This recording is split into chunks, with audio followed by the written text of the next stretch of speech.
Yo. My fault. Oh, we're good, bro. We're good. But yeah, we get into these topics. I guess we could touch on the smaller ones. Well, I guess technically not smaller, but the less details we have about certain topics, you know what I'm saying? Yeah, Yeah, I'm quite sure in their eyes this is still a big deal. yeah. So, um, first we have Big Pun's widow who's opening up another lawsuit against Fat Joe for claims of unpaid royalties, which she feels she's owed. And anybody that doesn't know, Big Pun passed away from a massive heart attack. I believe it was in 2001, maybe even late 2000. Um, so it's been about 20, 21 years. She's suing for $2.5 million, claiming that that's what she's owed. And Terror Squad, I'm about to say Terror Squad loyalties, Terror Squad royalties. Fat Joe is obviously denying this, but um, according to supposed evidence, is leaning like she might actually get paid this time. This isn't her first time suing him. I think he kind of settled out the first time, Okay. but this time she's coming back for the rest of what she feels she's owed. Um, So, huh? quick question. That's not like double jeopardy or something? Well, I guess I don't know. Maybe if you settle it out, but maybe I don't know. Maybe he did bad business because I'm about to say it should have been something. If like, all right, we settle, then you can't come back and get me again. You know what And I'm saying? unless this is unless the first time it wasn't for royalties or something, Right. Okay. maybe it was just unpaid, you know, old money period or something. You know what I mean? Mm-hmm. But yeah, if it was royalties that time, then it's definitely double jeopardy. How you feel about this? This is unfortunate, man.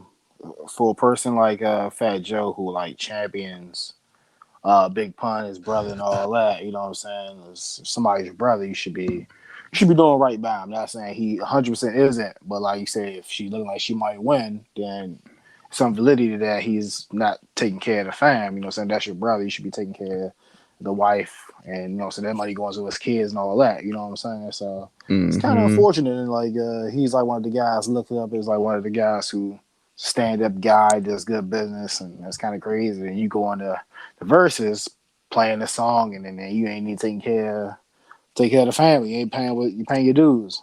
Yes, I'm glad you brought the verses up because I didn't watch the verses. Did you? I went back and retro watched it. Okay. There was a spot where she actually commented under the video and was saying like negative stuff towards Fat Joe, saying he was a liar and a hypocrite and things of that nature. You know what I mean? Yeah. So definitely. Now there was an interview. I can't remember what he was on. I'm not sure if it was Drink Champs or one of those type of ordeals. Was a clip where he said he has cutting ties with, you know what I'm saying, the whole Big Pun family thing and things like that. So hopefully stuff like that doesn't come back to bite him in the you know what, you know what I mean? Yeah. And then once you say stuff like that, they bring that up in court. Now you kind of burying yourself, you know what I mean? Yeah. So hopefully hopefully good justice is served, in America, that's another story for another day. Yeah. But hopefully if she is owed money, then hopefully she receives it. Because Big Pun is pretty much the reason why anybody knows Fat Joe. You know what I mean? Obviously, Yeah. he's had a nice run, but without being ushered in by Big Pun, Fat Joe probably would have flamed out a long time ago. You know what I mean? Mm-hmm. And definitely just hope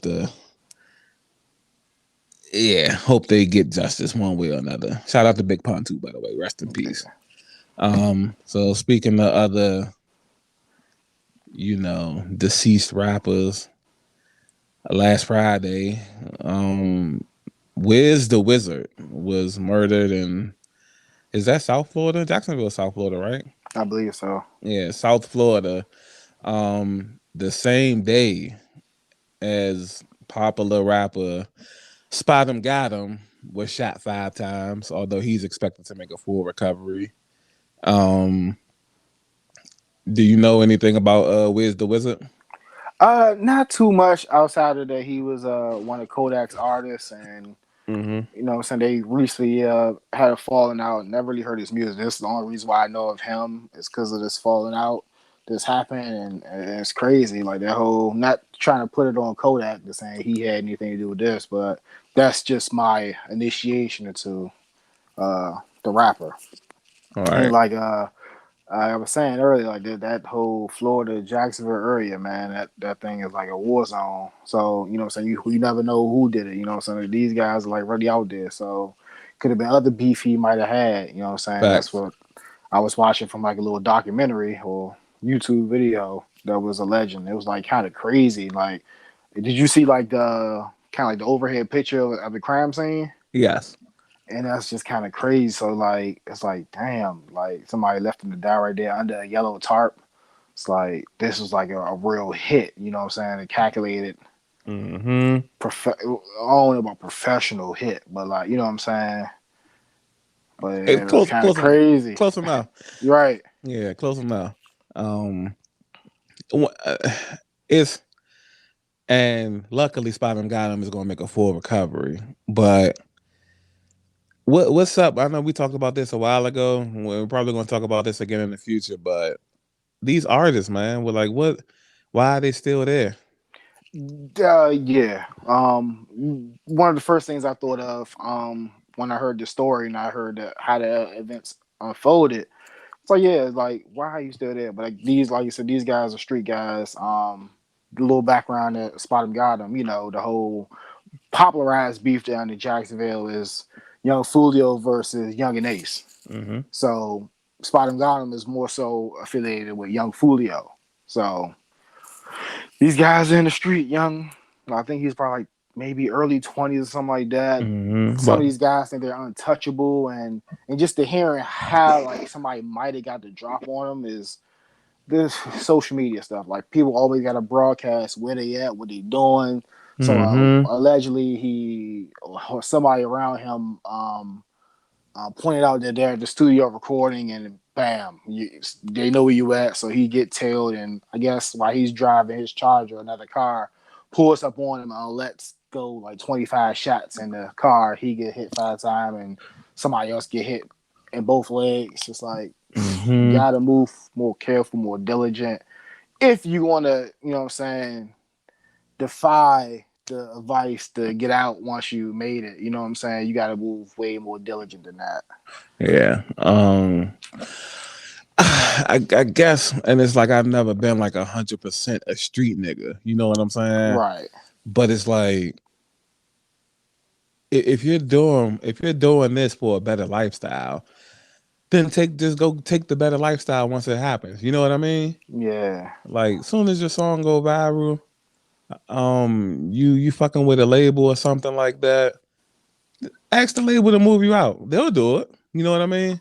Yeah. And like you're their investment. So whatever they can do to make sure that you can make them money, they'll do it. You know what I mean? They'll probably fuck you on the other end, but they'll do it though. You know what Yeah, I'm saying? yeah. And then it just depends on what you would rather be dealing with. You know what I'm saying? Yeah. At least you'll have a fighting chance on the other end Yeah.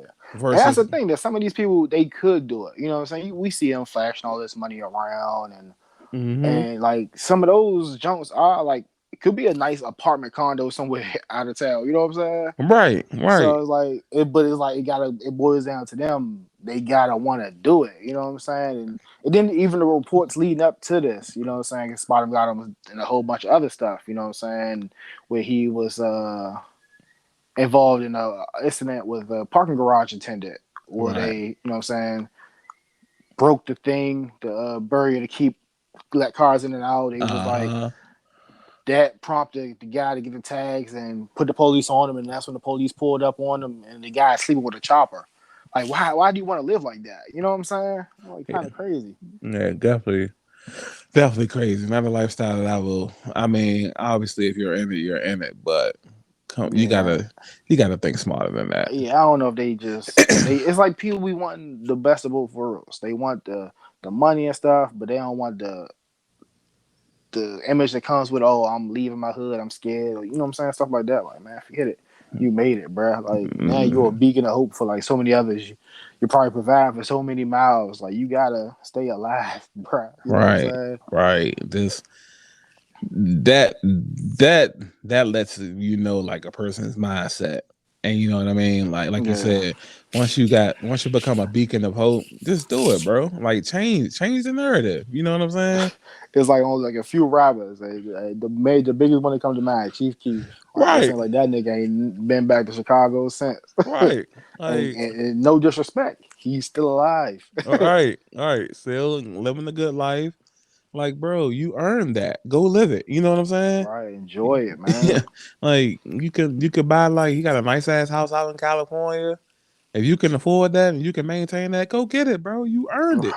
Right, because I ain't nothing gonna come with it. You're gonna be dead, or you're gonna just be in more legal trouble. Like, And we see how like almost every month one of these Chicago niggas is getting killed. You know what I'm saying? yeah, So and that's just the big games. You know what I'm saying? right, Like, right. And leading the country in yearly homicides and all that. 500 a year, you know what I'm saying? yeah, So that is rappers just got to do better. Like yeah. I hope, I pray. yeah, I know niggas be heavily under the influence with all that drinking and smoking all this different stuff. Um, shit crazy. But see from one couple of rappers since we on the rapper trend. um, like I said, we'll have to gather more information hopefully in the next couple of weeks coming up. But the Nicki Minaj. I gotta figure out what her husband name is, so I can stop saying I like, think Kenneth Petty. okay, right. Oh yeah, because that's what you say, Queen Mrs. Petty. Yeah. So yeah, Kenneth Petty, good shit right there. I was about to say, I've been feeling kind of disrespectful to cuz not even saying knowing his name and shit. Just keeps Probably ain't shit even be respectful to the nigga. This nigga's a creep. You know what I'm saying? yeah, that's just true too. So he's a convicted sex offender, um, rape, sexual assault, the female.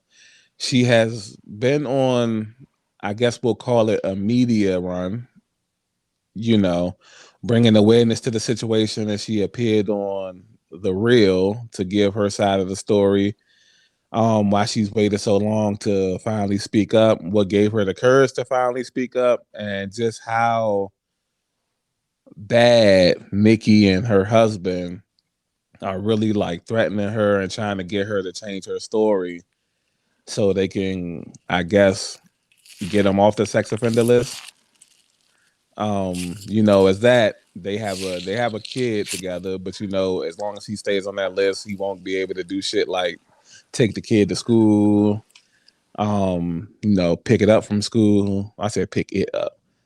Pick the kid up from school, sports events, you know what I mean? Just the Yeah. whole nine that comes with being a parent. He'll be super restricted from all of that. Um Before we get into like the actual substance of the topic, when it comes to like sex offenders and stuff like that, um, first and foremost, do you think like after a certain amount of time they should be able to go to like a take a couple of courses or something and then have a second chance at like a normal lifestyle? Or do you think it should just last forever? Because this did take place in I think 95 or something like that. Oh, that's a good question, man. I think it should be like based on the person. You know what I'm saying, on the case or whatever. Mm-hmm. If it's not too severe, because like you can get like a sex offender for something as like little as like pissing on a playground or school or something like that. Right, right. But if you like really did like some big wild stuff, I don't know, man. I don't know if you probably should have like a second chance to be around kids and stuff like that. Cause like, you know what I'm saying? You could be saving somebody's life by not letting these people be around. You know what I'm saying? Like Facts. some people while everybody don't, people backslide. I don't know if is it worth the risk. You know what I'm saying? I don't know. Right. What do you think? Like you said, I feel like it should be case by case. I feel like if it's something small, like how you said at first, pissing on playgrounds or something like that, I kind of feel like after a certain amount of time, that should just kind of fall off your record. You know what I'm saying? Yeah, Um,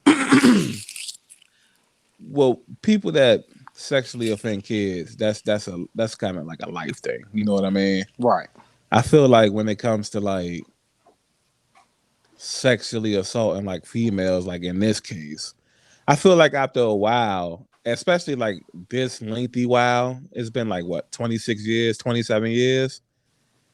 Technically that's like a life sentence. You know what I mean? Yeah, Like if you murder somebody and you get convicted of life, you get 20, that's 25 years essentially. I feel like since it's been that, they should kind of test him or something to see beforehand. You know what I mean? yeah, To see if he deserves like a second chance at being, I guess, quote unquote normal. And it kind of alleviates like people stupidly, because this what they're doing is so stupid if it's true. People stupidly trying to pull out antics like this. You know what I mean? yeah, Like, on his part, it's one thing. But for Nicki Minaj, you're like an icon.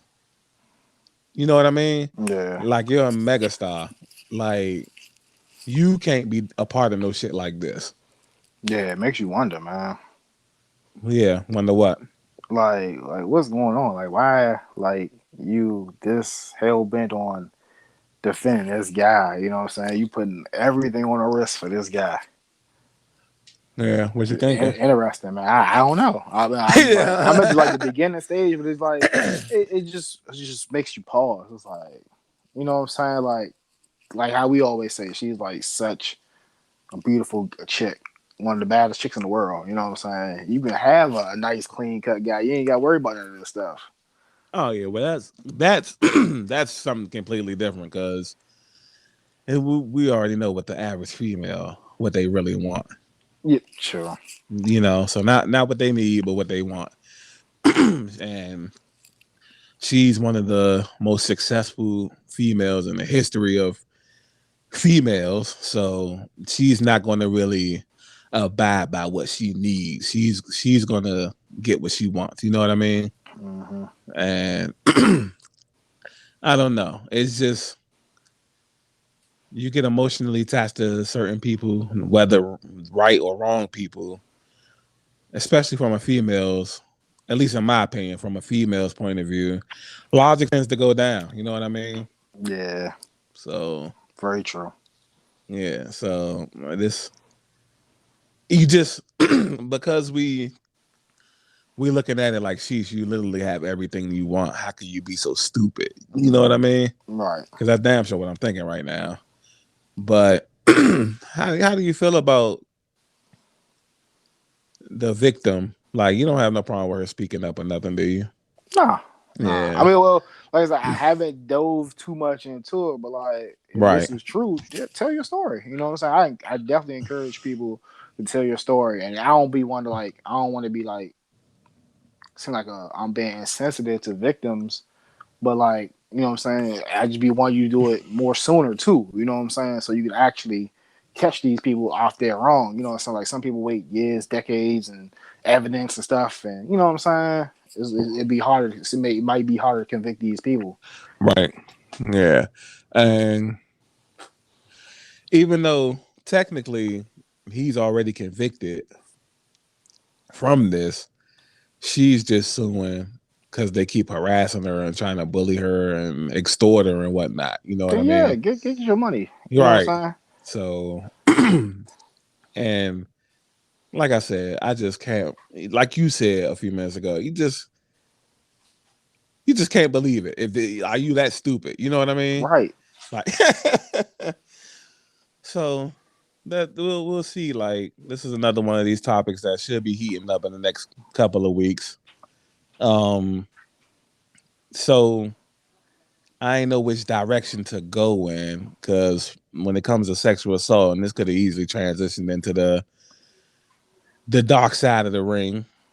Yeah, we can go there. Yeah, and then but on the other end, I was like, since we was talking about somebody getting extorted, that could have easily turned into the Karen Yeah, Civil thing too. You know what that's I'm true. saying? Whatever topic you want to go to. All right, so let's say the Karen Civil thing, Okay.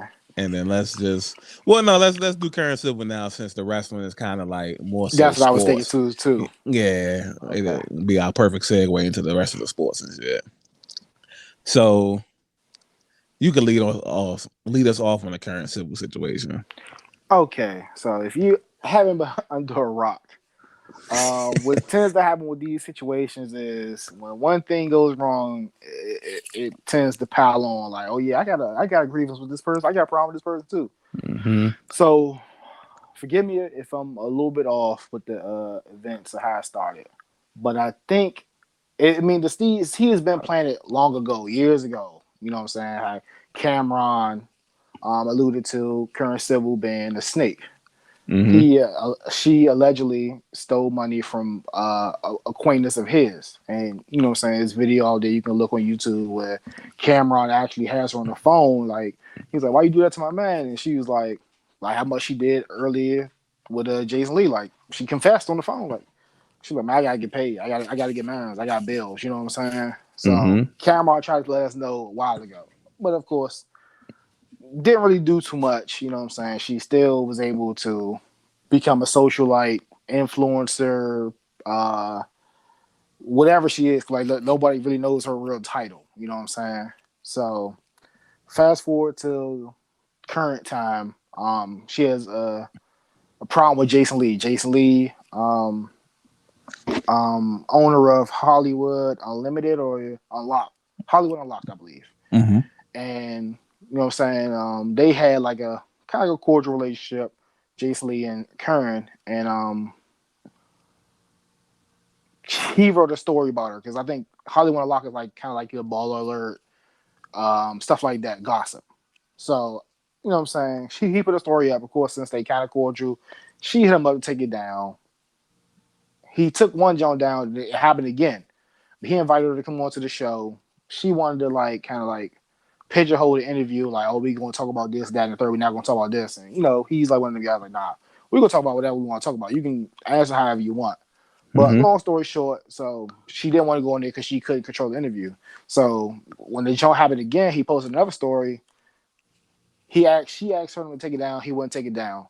And a month goes by, and he gets his page taken down. His IG, and this IG you might think, oh, it's just IG, but he reported he makes like six figures from his IG, which Mm. kind of feeds the people on this podcast and other ventures of that nature. You know what I'm saying? So it's a big deal. It's not just your regular IG. You know what I'm saying? It's not his personal junk, which you probably make money on that too. But like, still, it's wrong. You shouldn't be doing that.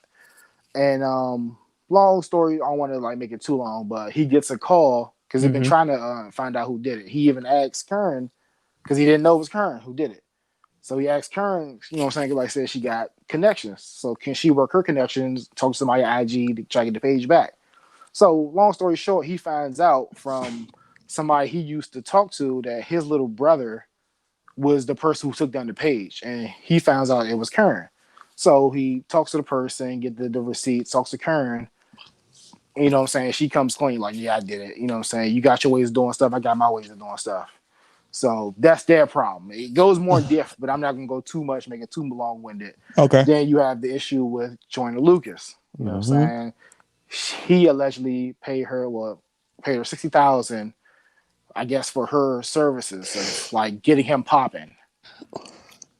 And then you had the whole thing. I'm not sure what it was with the Jessica chick. I think it was like just over intellectual property, I guess, like from because I think the podcast that she has with Joe, I think like they were saying she stole an idea from Jessica.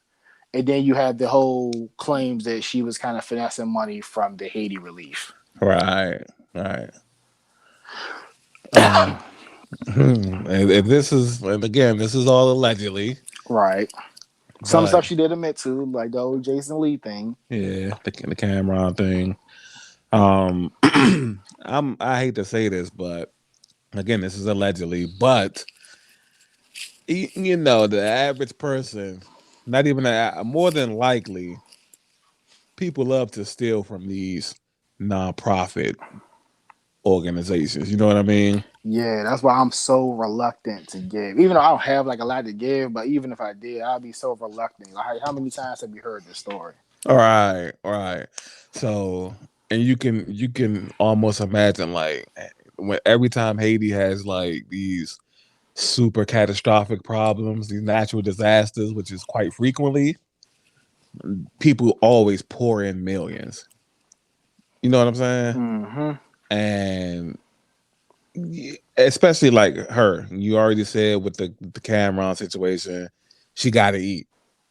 Somebody with that mindset is gonna that's a finesser. You know what I mean? Yes. Anytime they feel like they can steal money and get away with it, they're gonna do it. Um, with all these other uh stories that you just told, and it's hard to believe that she would come across this other one and be like, you know what, I'm not gonna do this one. You know what I mean? Yeah. So, I really, uh, this is the world we live in, man. Yeah. Like it's eat or be eaten. Apparently, you know what I mean. Mm-hmm. Um, People out here, instead of just doing what people paying you to do, you feel like you just got to finesse people. You know what I mean? Yeah.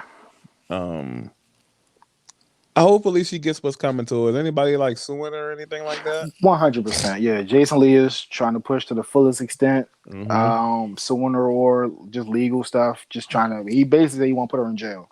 All right. I believe she lost the lawsuit to the Jessica chick. Okay. They like I listened to what's that, the clubhouse conversations, Mm-hmm. and they can't really get too much into it because it's still like legal stuff or whatever. Right. And I'm not too sure if she's facing any repercussions from the Haiti stuff just yet. But Not yeah, yet. definitely people are definitely coming after her. Yeah. Well, that probably gonna take a little while. That's Yeah. that's like the government. So they're gonna let everybody else get you out the way first. You know what I'm saying? Meanwhile, building a big case to probably throw her under the jail. Yeah, you done cheated everybody else. Let's see what you done did with us. You know what I'm saying? Yeah. And yeah, Oh so yeah, you just like made me thinking more. So like you said, they probably like probably sent a whole order at her to see what's really going on, trying to cover every single little oh thing. yeah, they once you get caught, all it would take was for one lawsuit to arise. You know what I'm saying? Mm-hmm. But you said, like you said, Cameron years ago, and Joyner Lucas and Jason Lee, and especially since he got like a nice little platform. You know what I'm saying? Yeah, Yeah, and they definitely going. Well, let's go back about 10, 15 years. Let's see what this chick been doing her whole life. yeah, You know what I mean? And then you just at that point you just hope you done covered all your footsteps or some shit like that. Cause yeah. Lord knows if you've been doing this type of shit, but you just now getting caught, they gonna bring all of that shit to the forefront. Mm-hmm. So we'll see how it plays out. In the end, it never really pays off to finesse somebody. Yeah. And then remember when I was like, it kind of ties in to the whole Nikki thing a little bit, Okay. because she was, I guess that's another title she had, a publicist of some sort for Nikki. You know what I'm saying? Whatever, Mm. like that's like a lot of people use her for, like, you know what I'm saying, damage control and stuff like that. Hmm. So, you know what I'm saying? Like she's doing stuff like that, getting people pages taken down.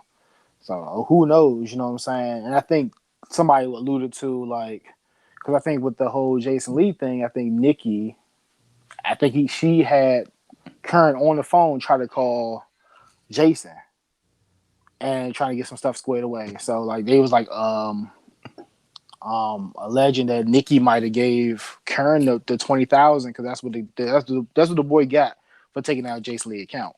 Oh, okay. So like I don't know, it's like stuff like that. Nikki might have like funded that or something like that, and you know what I'm saying. Who knows if like Karen is helping her, you know what I'm saying, harass this young lady, stuff like that. Mm-hmm. It's Yeah, kind of nasty, man. Kind of crazy. definitely kind of crazy.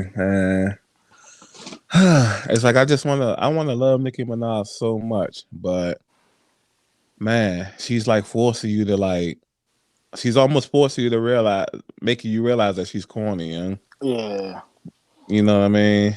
Um sucks. It be like that sometimes, man. yeah, like it's one of the life is a pretty serious thing, but one of the craziest feelings is like seeing somebody just become corny right in front of your very eyes. You know what I mean? Yeah, that somebody, you know what I'm saying, that you kind of like really mess with, and Thought so highly of. yeah, for whatever reason, you know what I'm saying. That sucks. I thought I almost had that happen to me yesterday. Small off uh, topic. okay. Um, Mm-hmm. with the whole with the whole vaccine stuff or whatever. I had seen somebody talk about D.L. Hughley, and that's Okay. like one thing I'll proud. Like D.L. Hughley, my favorite comedian, and Okay. I'm like one thing I'd be proud of. He hasn't like done nothing.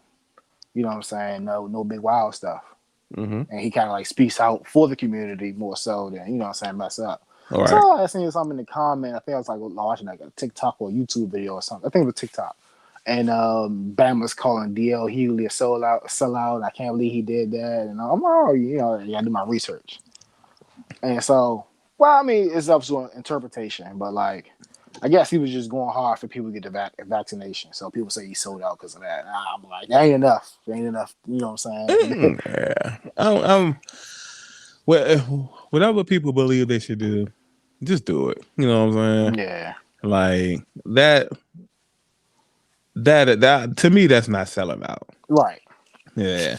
Like if you believe you should get the vaccine, then as long as he has the vaccine, you know what I'm saying? Right. Right. And then it's like, you can tell people to get the vaccine. Now, if he's like out here, oh, don't get the vaccine, but he got it, you know what I mean? Yeah, or the opposite. Yeah, or Yeah. vice versa. Then it's like, that's kind of, what's going on here. But, Right. but Right. nah, you got the vaccine, and it ain't it ain't affecting you, or it ain't no side effects or nothing like that, and you feel like it'll be everybody else's best bet, man, nobody got no problem with that, man. Yeah. It's That's like, not feeling I'm gonna cancel somebody or something like that for or whatever. you know what? It's crazy because it's like I guess it's like another form of divide and conquer type thing, but it's like this be so up in arms, and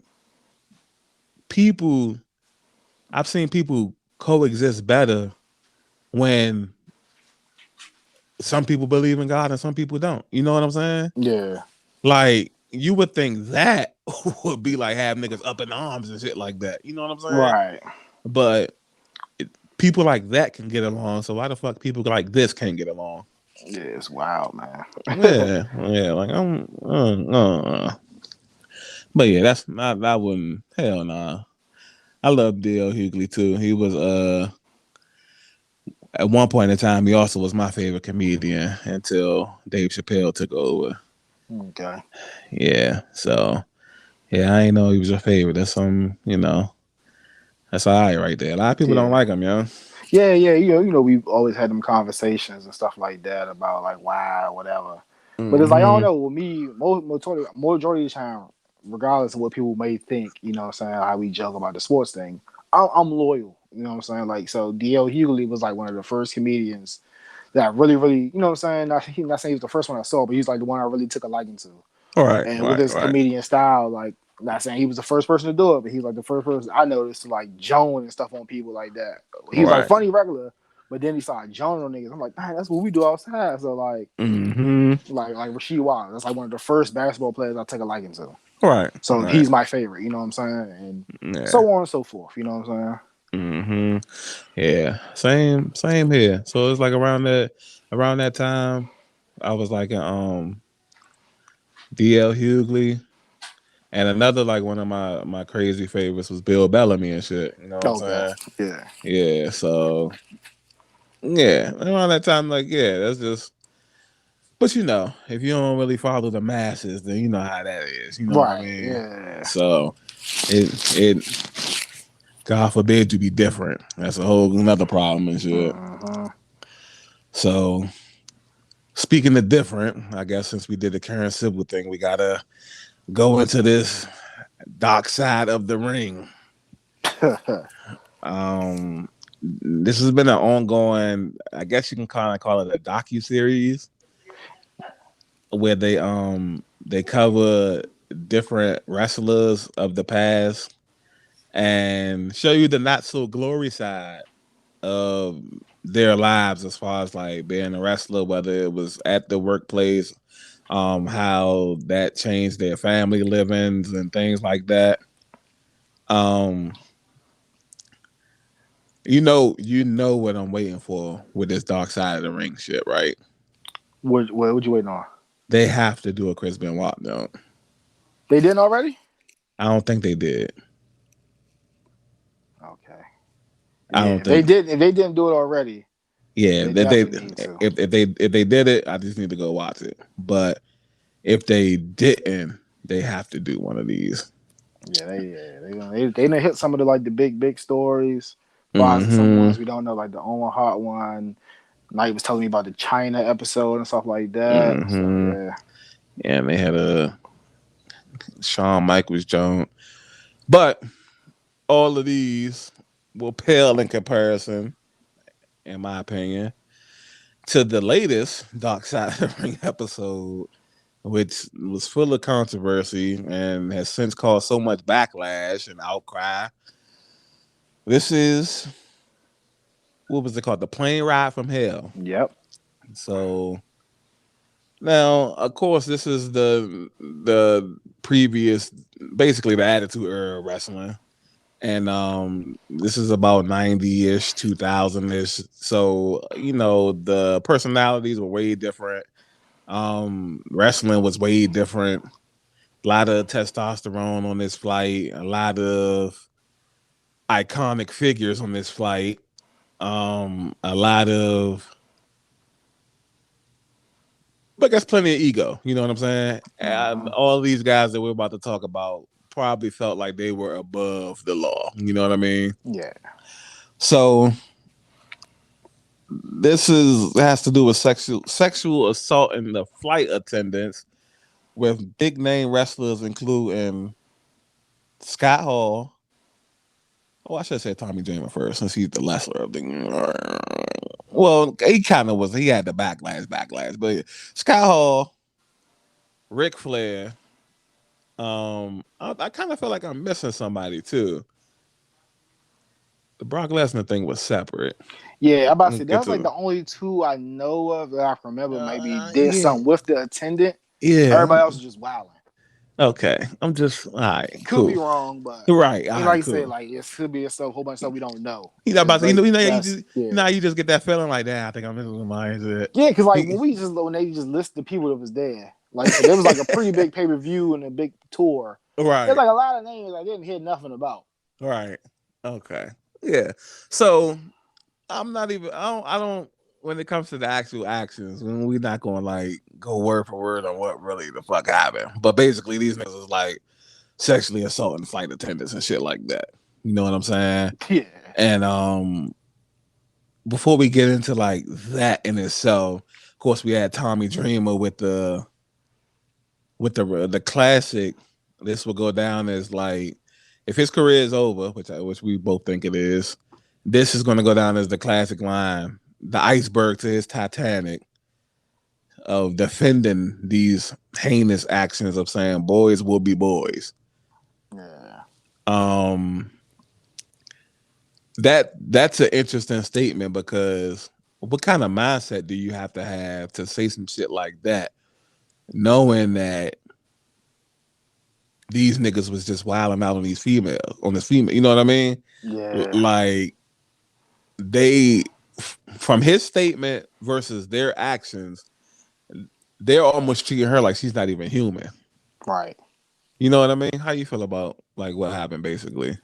Man, it was nasty. Yeah, it was nasty, and like it's nasty as it was. I'll say, and when you think about and you think about the times, like I said, it was a different times. It's not surprising. Mm-hmm. You know what I'm saying? Like you said that because like he's not the first person to say that. Like a lot of people echo that iconic statement. boys will be boys. You know what I'm saying? So Right. that's the type of stuff he's just oblivious to. Like that's what like people shouldn't talk because like you know what I'm saying. It's a whole different time and climate. It wasn't right back then. It's definitely not gonna fly now. That's why he's dealing with what he's dealing with now. He Mm-hmm. wasn't even aware that what he was doing was like wrong. What they were doing was wrong. You know what I'm saying? Right. It's just crazy, you know. It's just crazy. Glad we, you know what I'm saying, progress and hopefully we continue to keep progressing and get past that because, like, nobody shouldn't be subjected to that. Like she said, she's just a lady trying to provide for her family, her daughter, and to be succumbed to that at work on that super long flight. I know that jump probably felt like forever, man. Mm-hmm. And so also, um, it was a tidbit on this episode. Oh, yeah. I I, think you about to say. yeah, I had to segue into Brock Lesnar. I think her name was Terry Reynolds. Yeah. Correct. Okay. So there was a moment between them two where she was saying that Brock had sexually assaulted her and whatnot. And it's interesting because now Tommy Dreamer has been, you know, suspended indefinitely without pay, probably going to be fired. Oh. Um, Ric Flair, like you were saying earlier off air, everybody knew he was just about to go to AEW, but he hasn't made that appearance yet. So maybe this has something to do with it, like you were suggesting. But what about Brock Lesnar, man? Brock Lesnar is, I, I guess you could say he's still in his physical prime, unlike these other guys where Ric Flair is like 70 something, Tommy Dreamer's like 50 something, if not 60. Um, Scott Hall, we don't even have to say nothing about him. You know what I mean? Yeah. But Brock Lesnar is still $1 million draw, if not more. You know what I mean? Mm-hmm. And he's gearing up for a crucial run right now as WWE's trying to combat AEW and the ratings, and they're doing like they're setting up. There's a pay-per-view this Sunday actually. It is? Dang. Yeah, That's quick. yeah, Extreme Rules. Yeah. So that's where we'll get Finn Balor versus Roman Reigns. But quickly after that, I don't think quickly, but I think like in 2 or 3 weeks, we have the Crown Jewel pay-per-view, which will see Roman Reigns take on Brock Lesnar. Whether it's for the title is to be determined after this weekend's events. You know what I mean? But how do you feel about everybody allegedly taking on some form of punishment? Meanwhile, I'm not gonna say coincidentally, but you know, sometimes we kind of be on our conspiracy type thing. Meanwhile, his part of the story is completely flying under the radar as he's gearing up for a major money making match next month. What do you feel about that first? Oh man, you kind of I wouldn't even think about that. You know, you kind of just laid a bombshell on me. Pause. Like it's wow. It definitely should be getting way more attention than what it's getting. You know what I'm saying? Like I said, I'm not connected with the Twitterverse. You said it's not really getting that much attention. It should be getting just as much attention as because that's nasty. And it's like kind of crazy, bro. It's like you're in there with her ex husband. Granted, you know what I'm saying, they're not together, but like, damn, Dusty, you can't do, you know what I'm saying, defend your ex and nothing like that, like against something like that. Kind of crazy, but I don't know. He probably wasn't a part of goddamn bro. Yeah, Oh yeah. But man, that's just nasty, man. Brock now is crazy. So Brock 20 years ago, he's still crazy. You know what I mean? Yeah, Like physical specimen, and he was actually like into like the mixed martial arts shit for real. You know what I'm saying? yeah, So it ain't a situation where it was like, you know, back when WCW was in its prime, Goldberg looking like this unstoppable force, but then backstage Chris Jericho beating him up. You know what I'm saying? yeah. Yeah, like it wasn't no shit like that. Like this nigga was actually an unstoppable force. You know what I mean? Like he's flipping the tractor wheels and he's like beating on niggas for real. You know what I'm saying? Yeah. So I mean, maybe Dusty just made a business decision. But yeah, it's just like I said. I don't want to say it's a coincidence, but It's interesting. like, come on, like how's he just flying under? Like, I get it. At least I get Ric Flair. Like, I get his name being thrown around because it's legendary Ric Flair, and I get Scott Hall, Razor Ramon, They killing NW. Scott? Nah, but his is different because he's not nowhere anyway, Right, yeah. and he's not in no public, and he doesn't have no show. He's not making no appearances. He's laying low. Like Tommy Dreamer was actively in TNA. You know what I'm Right. saying?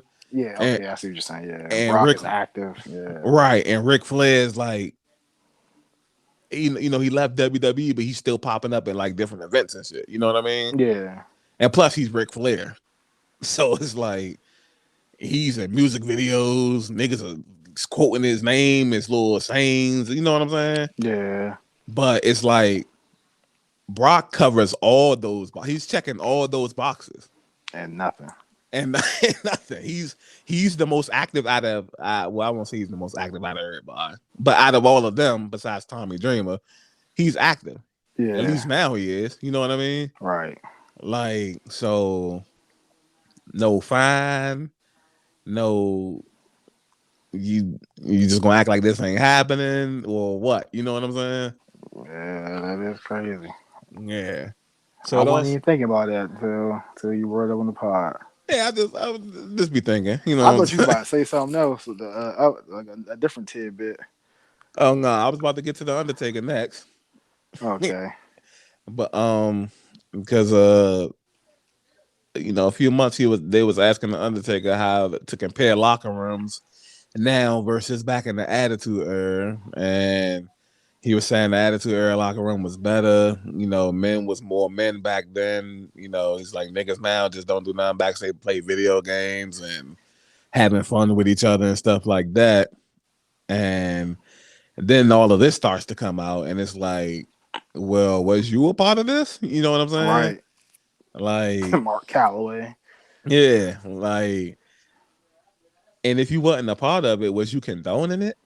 Definitely had to be complicit with it. You know what I'm saying? Right, Cause like, what else were you talking about? Like, what else you want niggas to do? You know what I'm saying? right.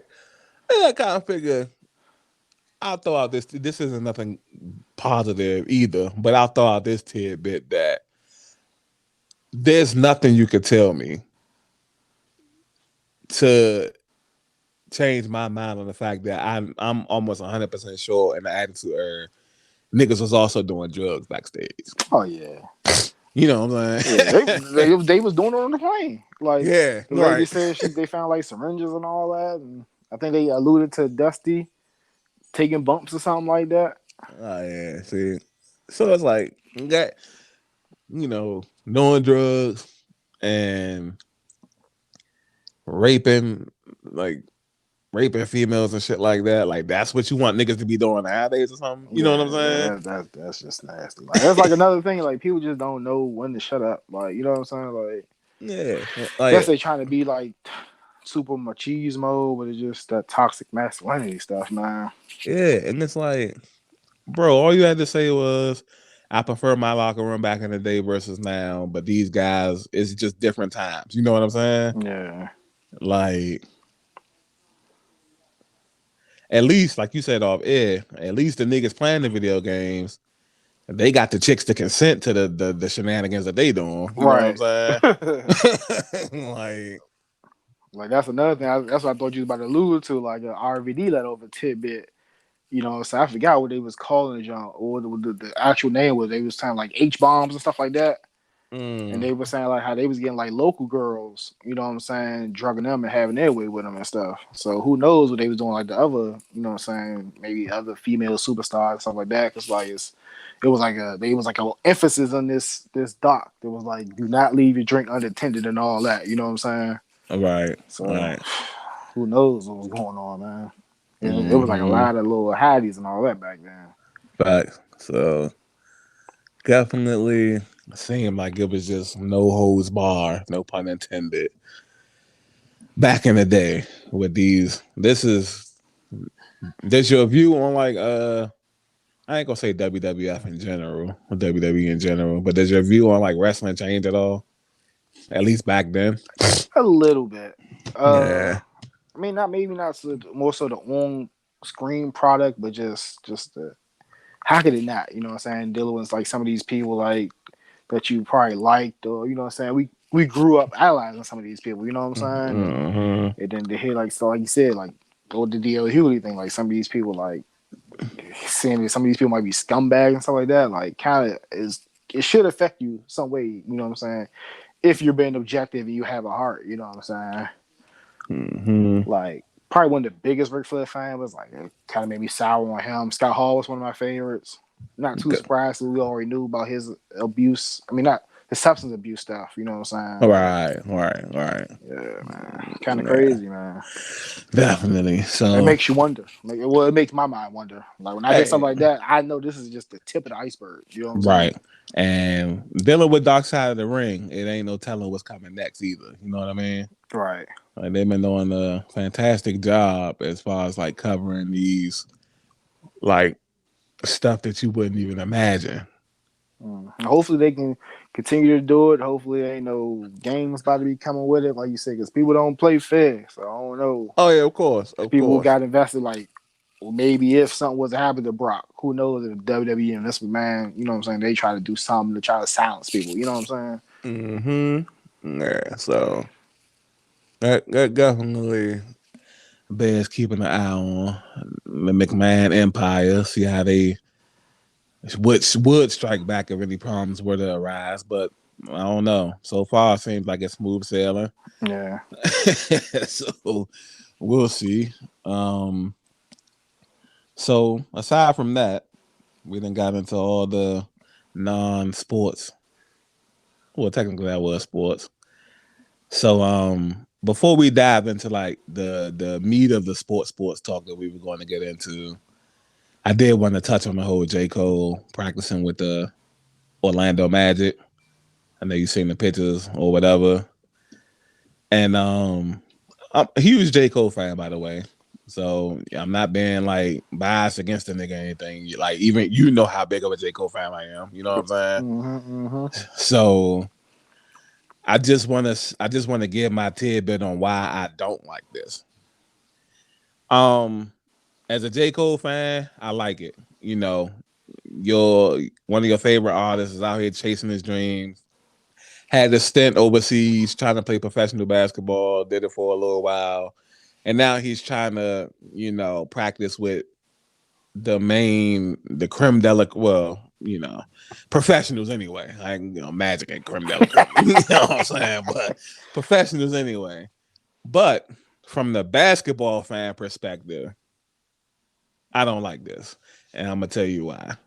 Imagine being a Magic fan right now, right? Mm-hmm. Now I'm not a Magic fan, but let's just go through a quick rundown of what's been happening with the Magic over the last 2 years. Okay. So the Magic have been a perennial playoff team the last few years. 7 and 8 seed, if I'm not mistaken. Now they've been bounced in the first round both times. They didn't make the playoffs at all last year, by the way. So the two previous years before that is what I'm talking about. Um, since the two playoff exits, they basically let any ounce of talent that they had go. You know what I mean? Mm-hmm. Um, Evan Fournier, they traded him to Boston, and he's now gone on to New York. You know what I mean? Mm-hmm. Um, Vucevic, traded him in Chicago. Vucevic is a walking triple double at the center position. I feel like he's like the Eastern Conference version of Jokic almost. You know what I'm Yeah. saying? And obviously they drafted Cole Anthony, who's going to be a good player. They brought in Markel Fultz, and when healthy, he's a great player. Um, but as a Magic fan, like bro, what are you doing? You know what I'm saying? Like I mean, unless he's just in town and he's like, oh, he just want to run drills with y'all or something like that. That's one thing. But bro, y'all niggas is giving away niggas, and this is who y'all bringing in. Like it's niggas out here that's qualified to be on these rosters. You know what I'm saying? Yeah. Like when we see like Isaiah Thomas, oh, he trying out with the Warriors. Like why y'all not bringing him in? Right. Or these other people? Like why are you bringing in celebrities, bro? Like y'all are at the bottom of the fucking conference. You know what I'm saying? Yeah. Like if Charlotte did this, he's from Carolina, so I would get it, bro. Y'all don't have nothing to do with that man. You know what I'm saying? Hmm. Like, bro, focus on making the team better, bro. Like, this ain't the type of shit I want to see. This shit is making me think that even though we're about to be super trash, y'all still trying to do shit for shock value. You know what I mean? Yeah.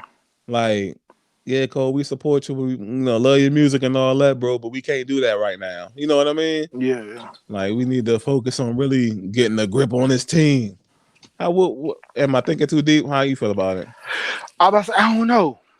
If that's, I mean, if everything you're saying is right, then yeah, I 100% agree with you. I just didn't know to the extent of the visit. Like I said, I didn't know. I didn't know if he's trying out or not. You know what I'm saying? They bring him in for an actual workout. I didn't know if he was just like messing around. Maybe he's cool with somebody on the team or something like that, and they just playing maybe some pickup games or something like that. But if he's like actually trying out, I feel you. You know what I'm saying? That goes back to my whole thing of like I believe certain franchises don't really care about winning; they care about just making money. You know what I'm saying? And Right. that would be like a draw to make money. Like, oh, J. Cole playing with the Magic. You know what I'm saying? All right. Like you said, you got way better talent out here. You know what I'm saying? Niggas got to go overseas and all that. And I'm pretty sure they're more of a bucket than J. Cole is. Like you said, All he right. no disrespect to J. Cole, but he played in a lesser league and like average what like a point if that, 2 points if that. You know what I'm saying? Right. Right. So yeah, it just if I was a Magic fan, I would not be happy at all. That's all I'm Yeah, saying. Like I feel, and it especially both of us, we fake get trolled a lot because of like our football teams. You know what I'm saying? yeah, And the choices of leaving one team for another team, and you say you're not loyal or this and that. But this be prime examples why. You know what I'm yeah. This saying? stuff I gotta be loyal to. You know what I'm saying? Like, come Right. on, man. Like I'm if I was a Magic fan, somebody's supposed to tell me, like me telling you, all right, Eli, you like this team. We're gonna trade away your two best players, and then we're gonna have celebrities practicing with us though. Yeah, yeah. Not a good look. Right. And then it's like, remember when the season first ended, right? Before the season even ended. Remember the first round when Boston was playing Brooklyn? Mhm. And I was like, it's crazy to see like other teams just making a bunch of trades and niggas and other niggas not even trying. Yeah, Like I ain't saying the shit gotta work. All I'm saying is a nigga just gotta try. right. Yeah, Like this is the shit I be talking about. Cause how many moves then got made this offseason? it's been a lot. There's been a lot Like of moves, it's been a man. lot of what are you doing? Like how are you not trying? Like what It was a like nice free agent pool and everything. right. And it's like I tell people about I was like, I know niggas is not gonna be big on Brad Stevens. I might not be big on him either. But the niggas trying. Yeah, Like the nigga understand what he got ain't gonna work. So it's easy to try something else. You know what I'm saying? right. So when it comes to like cheering for teams, niggas put like a lot of money into that shit. Yeah, You might not go to money every and like emotionally invested in all that stuff, man. yeah time. Like you probably don't you got jerseys. You done been to some games. You know what I'm saying? Yeah, Like eventually you just tired of that shit. yeah. It's like stuff be unexcusable. Like how like I used to always, you know what I'm saying, harp on Cowboys not effectively fixing their defense. And there's certain positions like they haven't had a good safety since Darren Woodson. Like Darren Woodson retired so long ago. Like how aren't you able to get not one prospect You know what I'm saying? Cornerbacks. You had probably one good cornerback since Dion and them left. You know what I'm saying? Right. But it's like it'd be unexcusable. But you can turn over wide receivers, running backs, and you know what I'm saying, just like that. Like how we talked about, like how the Chiefs had a problem with the offensive line in the Super Bowl, and not even a season right there. The next following all season revamped the whole The whole offensive line, like, bro, like, and look, we didn't even the have a lot Super of money. Bowl, the Super Bowl ended, and before that, the first full week of nothingness, they made moves. Yeah, You know what I'm saying? Like, bruh, that's how you could tell. Now, even if the shit didn't work out, it looked like it's gonna work out. But even if the shit didn't work out, like, that's the effort. that's the ever like a nigga like when Boston got put out the playoffs, and the next day niggas was making changes. I was like, see, that's what a nigga want to see. You know what I'm Right. saying? Like, like all that shit when niggas be saying the right thing, but then don't be doing nothing. Like, nah, niggas are tired of saying that. Yeah. But yeah, that's it's just being a fan of some teams. I know it's tough. Luckily, Orlando got other shit you can have fun with: Universal Studios, Disney World. You know what I'm saying? Not too far from the heat. Good weather and all that. Like little boardwalks and shit like that. You know what I'm saying? Mm-hmm. So you know, still luckily, Tom that came to Tampa Bay, so Florida in general could have some type of you know bright spot in football and shit. Mm-hmm. Yeah, but yeah, I just wanted to touch on that J. Cole shit Yeah, like that. that was good stuff. Yeah. Other than that, we can get into the want to do the football reviews and then just say the URL for last. Yeah. I almost forgot about the URL. Yeah, summer Mizatness. Summer man is coming. All right. Concede is still ducking. So you want to do it how we did last week? I run down the week 2 results and then you do the week 3 previews and shit. Yes, sir. All right, that's a Betsky like Wayne Gretzky, as Gucci would say. Um, so week 2 kicked off exactly 1 week ago today. Crazy how we added again. Um, saw the Washington football team defeat the New York Giants by 1 point, 30-29. In which a game that was handed to the Giants on a silver platter, but the Giants said no, thank you. We don't like silver. OWs. Yeah, so y'all take this back. Ill. Yeah. Before we get to the crazy finish, I just want to say that Daniel Jones seems to have these games X'd on his calendar because this is when he shows up the most every time, right? Yup, against the Redskins. Yup.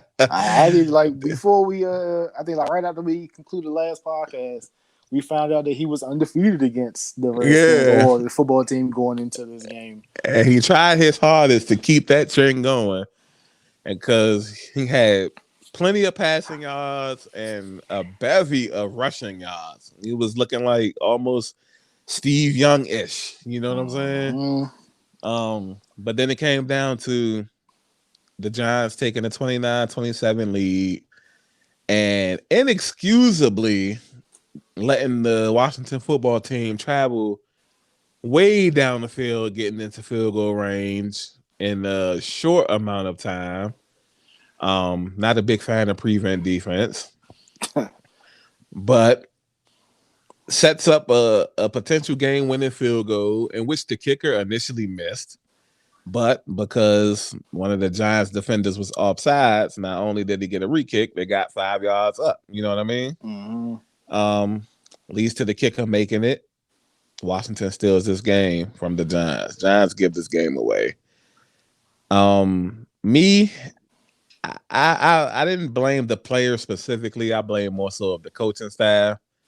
You got to have your guys prepared for these kind of moments. You know what I'm saying? Okay. Guys jumping off sides, it happens. But when it comes down to who's jumping off sides, the guy lining up directly over the football should never jump off sides. Right. Bro, you're looking at the football, bro.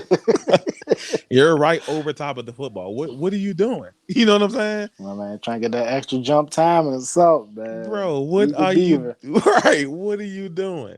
That's coaching to me. Like, I don't know. You have anything to say about this game before we move on? Yeah, a few things, man. Like you jumped on the coach and stuff of it. Mm-hmm. Um, like I felt Saquon should have got more involved with the jump.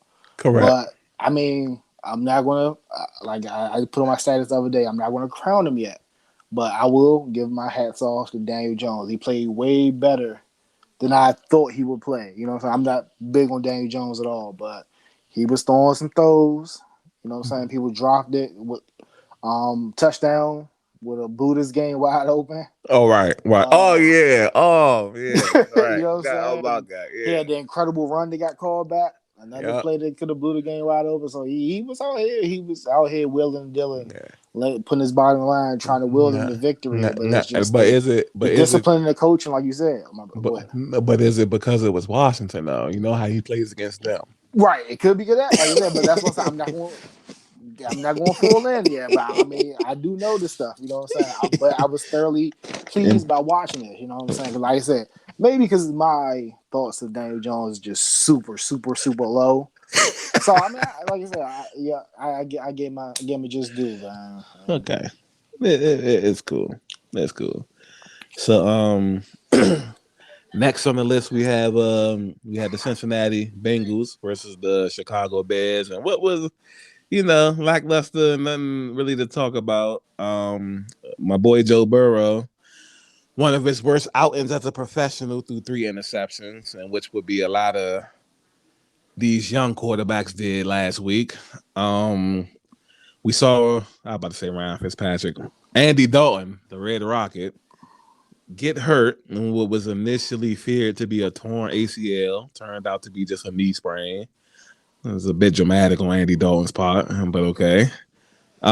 Justin Field comes in, takes over for the rest of the game, and the Bears eke out a 20-17 victory. Justin Fields has been named the starter, allegedly, until Andy Dalton gets healthy. But I think we both think he's here to stay. Hopefully, you know what I'm saying. Like you gotta seize this opportunity. You know what I'm saying. You gotta make this Mm-hmm. decision impossible as hard as possible for them to go back to Andy Dalton. You gotta go ahead and ball him, man. Mm-hmm. And I think he will. And hopefully the coach doesn't get in the way. Right. Because I feel like Matt Nagy is on the hot seat. And they might force you into a bit of a panic. You know what I mean? Uh-huh.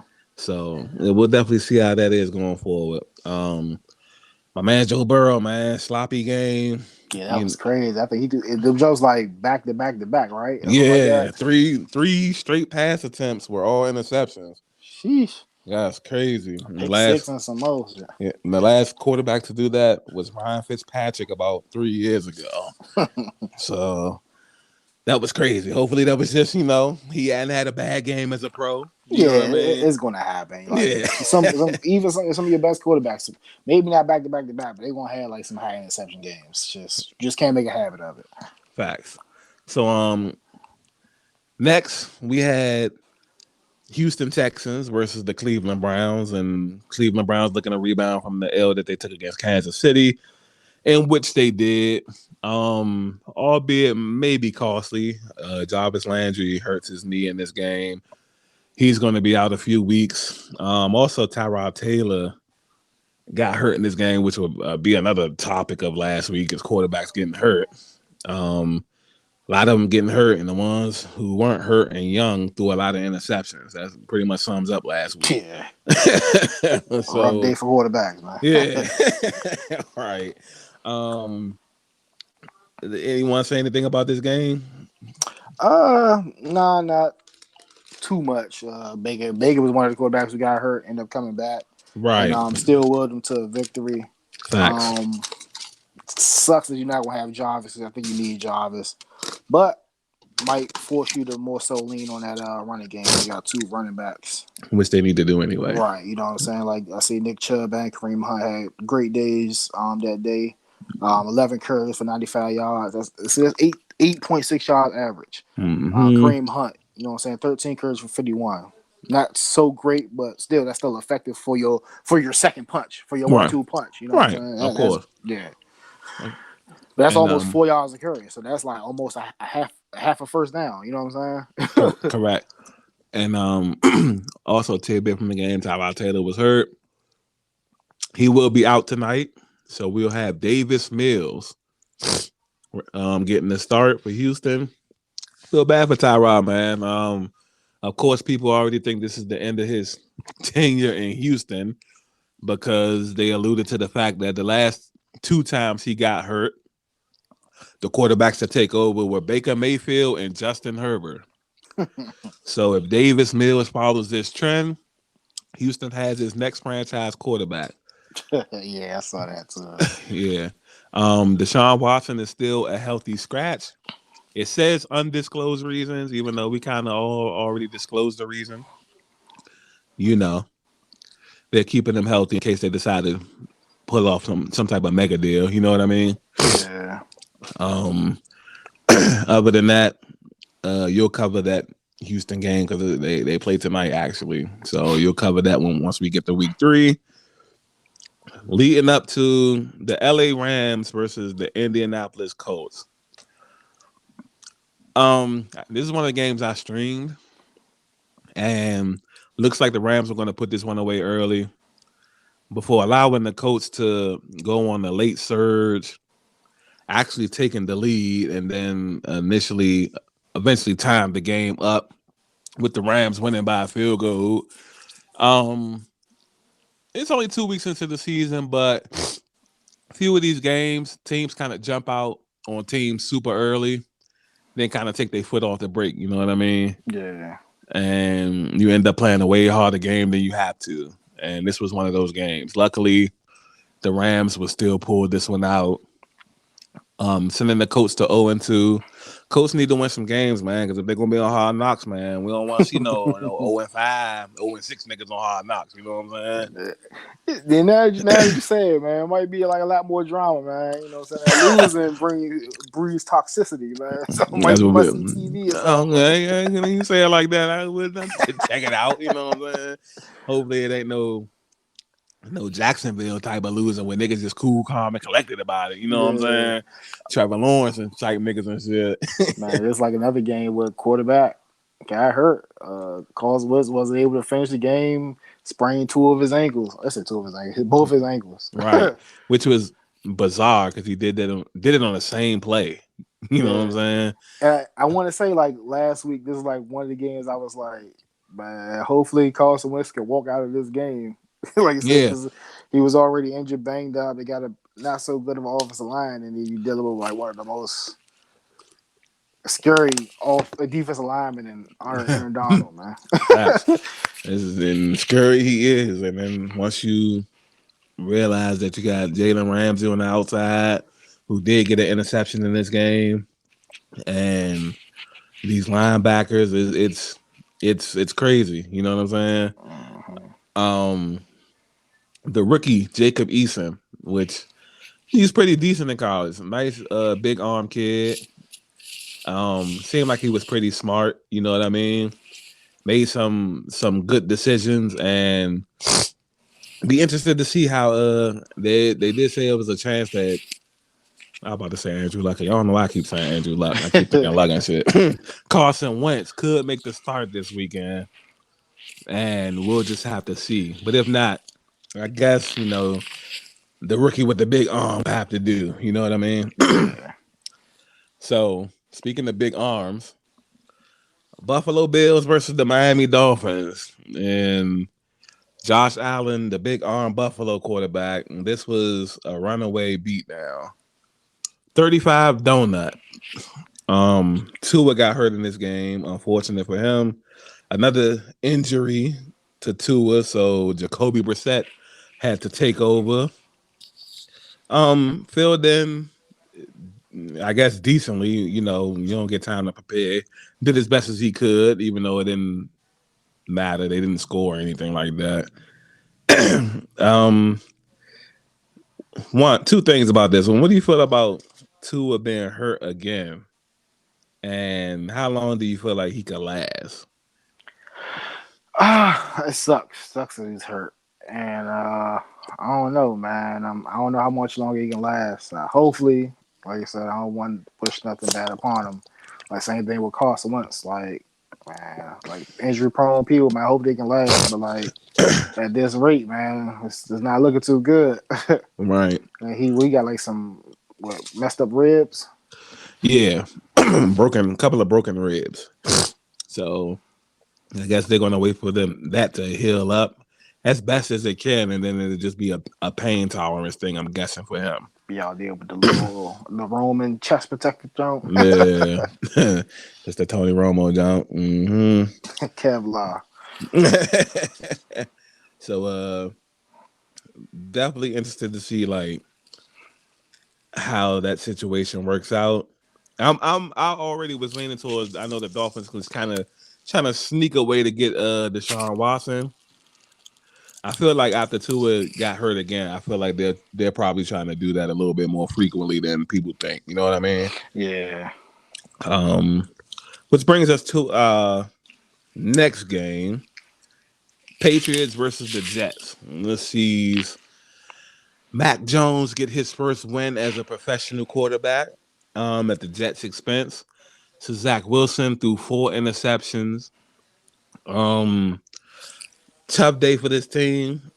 Not really too much to say about it other than Patriots played great against a bad team, which is what they normally do. And I think you even said last week that Bill Belichick has a great track record against young QBs, so Mm-hmm. that continued on. You know what I mean? Um, yeah, not really too much to say from this. You got anything you want to add? Nope. I was just gonna bring up that tidbit that you covered it for me. That's not too much to say, man. Good. He got his first win, man. Hopefully, first of many. Mm-hmm.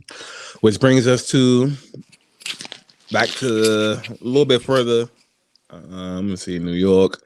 I guess a little bit further down the East Coast. Philadelphia Eagles versus the San Francisco 49ers. Um, this one, not a little bit of lackluster, you know what I mean? But 49ers were able to eke out this win 17-11, despite 3 of their running backs getting hurt. um, Jimmy G played solid.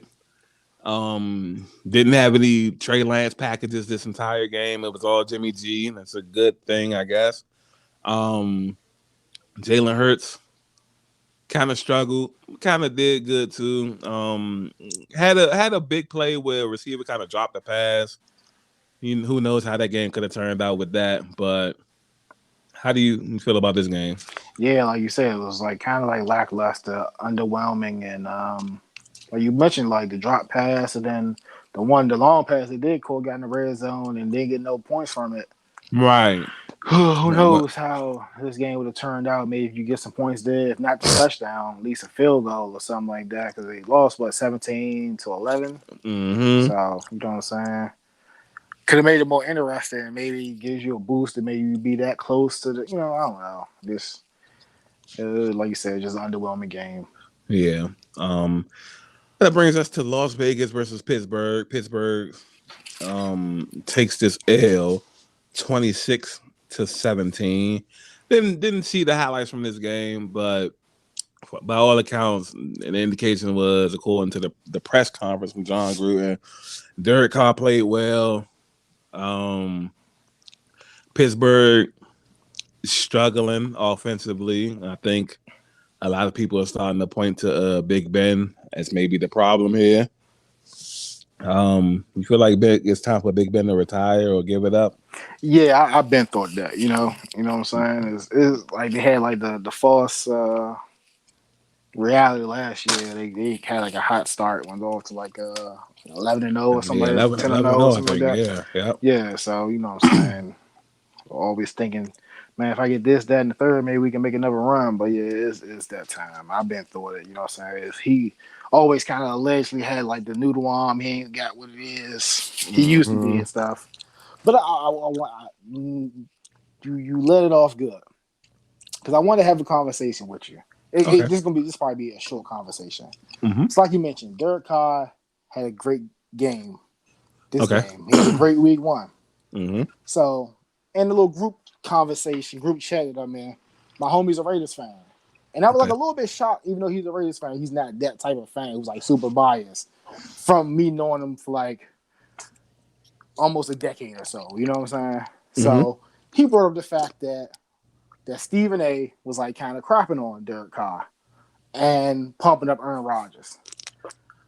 And so it all me talking to my homie Knight, and it kind of like, and they were even talking about it on what's that, First Take or whatever. Okay.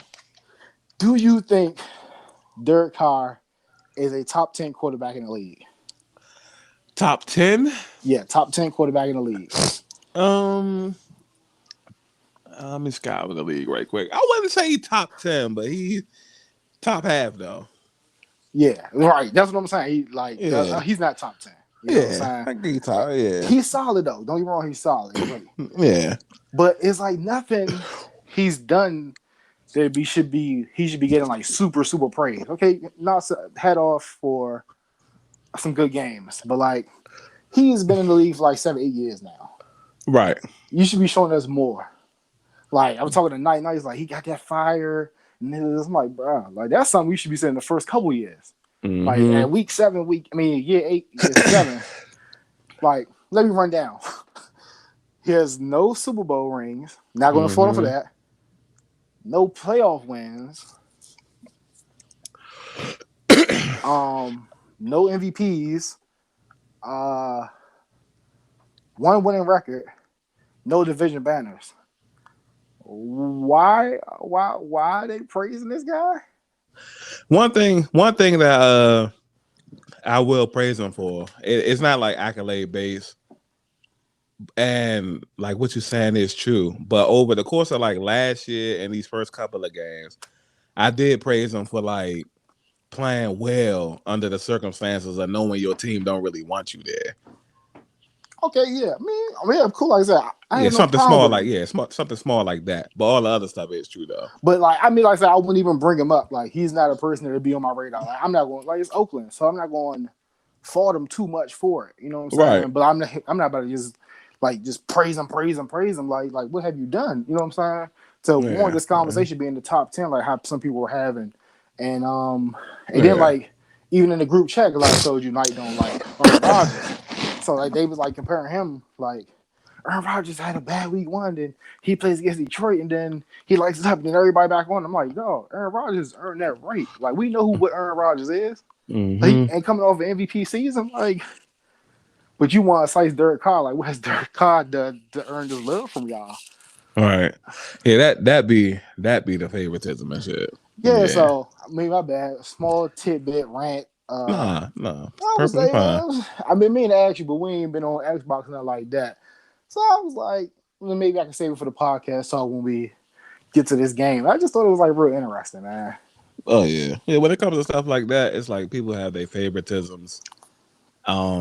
The biasness for somebody and then half biasness against somebody. You know what I'm saying? And then Yeah. once those stars align, that's when you get that type of shit. You know what I mean? Yeah, I'm like, oh, I'm not gonna keep beating a dead horse. I'm just like, what?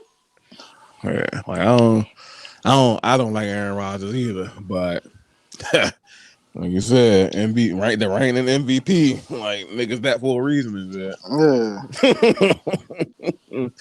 But yeah, that like you said, if he was in Oakland, like putting up Matthew Stafford numbers, because Detroit been some trash this last decade. You know what I'm saying? Right. That's what I'm saying. But You gotta show me something. Like he hasn't right, shown me nothing. No offensive player the years. Like he probably wouldn't even had the 3 Pro Bowl Jones if niggas wasn't going to the Super Bowl. You know what I'm saying? He probably right, got in because he's a replacement. You know what I'm saying? Like right. Yeah. So when it comes to that type of stuff, uh, I mean, maybe this is the finally the year that niggas could clinch a playoff spot. You know what I'm Yeah, I'm saying? about to Like say, they show did. me something. Yeah, they 2-0, right? Yeah, Yeah, so it's a long season. We'll see how, because they one of these past years they was doing like real good. Then they just lost like 5, 6 straight at the end of I the year. I was just about to bring up that they started off 6-3. Yeah. That's what I'm saying. It's like when you show me stuff like this, I'm not gonna jump out of the gate. Like I seen it before. Like how we hmm always had the conversation, like that they used to slice the PPF, whatever, or Yeah. PFF. Like, Pro oh, Football David Focus. Anderson is the top rated cornerback in the league. Where is David Anderson now? Where has he been the last couple of years? But Facts. you're telling me he's the top rated cornerback in the first 5 games. Like, who cares, bro? Like that stuff Facts. changes. Like that's all. Like I be wondering, like, is this like y'all first time like really watching sports? Like this stuff happens. Like, why are you on the bait hook line and sinker so early? Like, wait till stuff settle down. That's why like I'm always opponent to you gotta show me something like either super spectacular in a year or you gotta show me like solidness over a couple of years so I can like, all right, I can buy into this guy. Like, yeah, for me, like even when I had my biasness, I'm going off of like what I think niggas is and how I feel like they'll perform, and hopefully niggas just back me up. But Yeah. if niggas don't back me up, then I can't keep saying, you know what I'm saying? Right. Like when I was slicing up Herbert and shit before he got drafted, and then the nigga come out breaking all these rookie quarterback records and shit, like, you know what I'm saying? Yeah. Like that's the type of shit where it's like, all right, well now going into this season, I can keep sizing them. You know what I'm saying? Right. And then if he keep it up, then next year I could be like, oh yeah, he might fuck around be the MVP. You know what I'm saying? Yeah. And then that's how that shit. That's how I carry that shit. You know what I Yeah, mean? that's reasonable. That's normal. You know what I'm saying? uh-huh. Versus like a nigga having like 2 good games. You know what I'm saying? Yeah. And then you Like just niggas would be niggas super biasness. They'll be like, all right, Zach Wilson just threw 4 interceptions, but he's still gonna be rookie of the year. yeah. Like that's how crazy niggas be sounding and shit. But yeah, you know how that shit is. I So get cool for it every single time. I be like I'm a chill, but like niggas like oh yeah you chilling. What can I do to top it? Got him. I'm a Derek Carr top 10. I'm like what? yeah, I don't even be in like no more groups and shit like that no more. That shit. It's almost like that's exactly what niggas be saying. Niggas don't even be wanting to like make sense. Niggas just be wanting to rile other niggas up and shit. You know what I'm saying?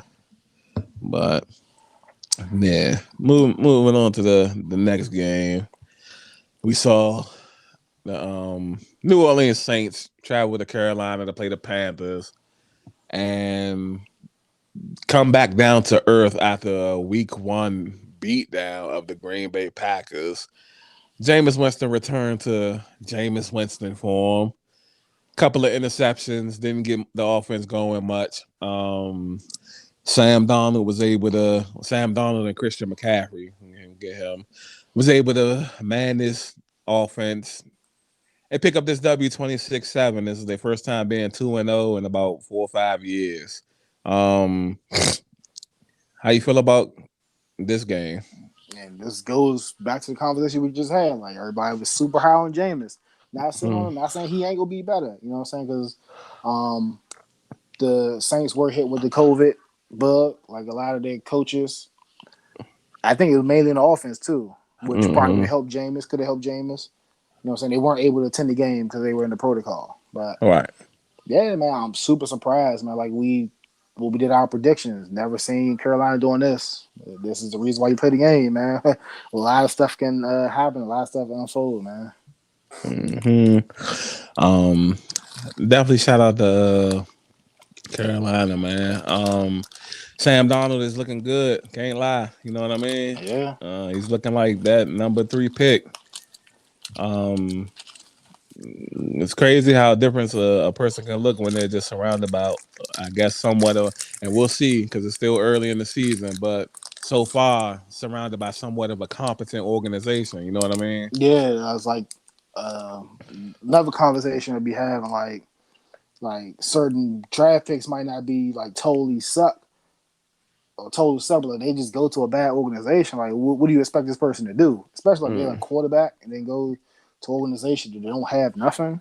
No disrespect Mm-hmm. to like the Giants and like, the Jets and the Browns and stuff like that. Right, right. Shout out to the Browns who seem to be getting it together.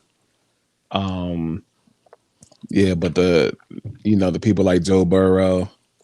Mm-hmm. I kind of felt like in the midst of like last year's draft, I want to say Tua and Herbert kind of were like the two most blessed QBs in the draft. You know what I mean? Mm-hmm. Because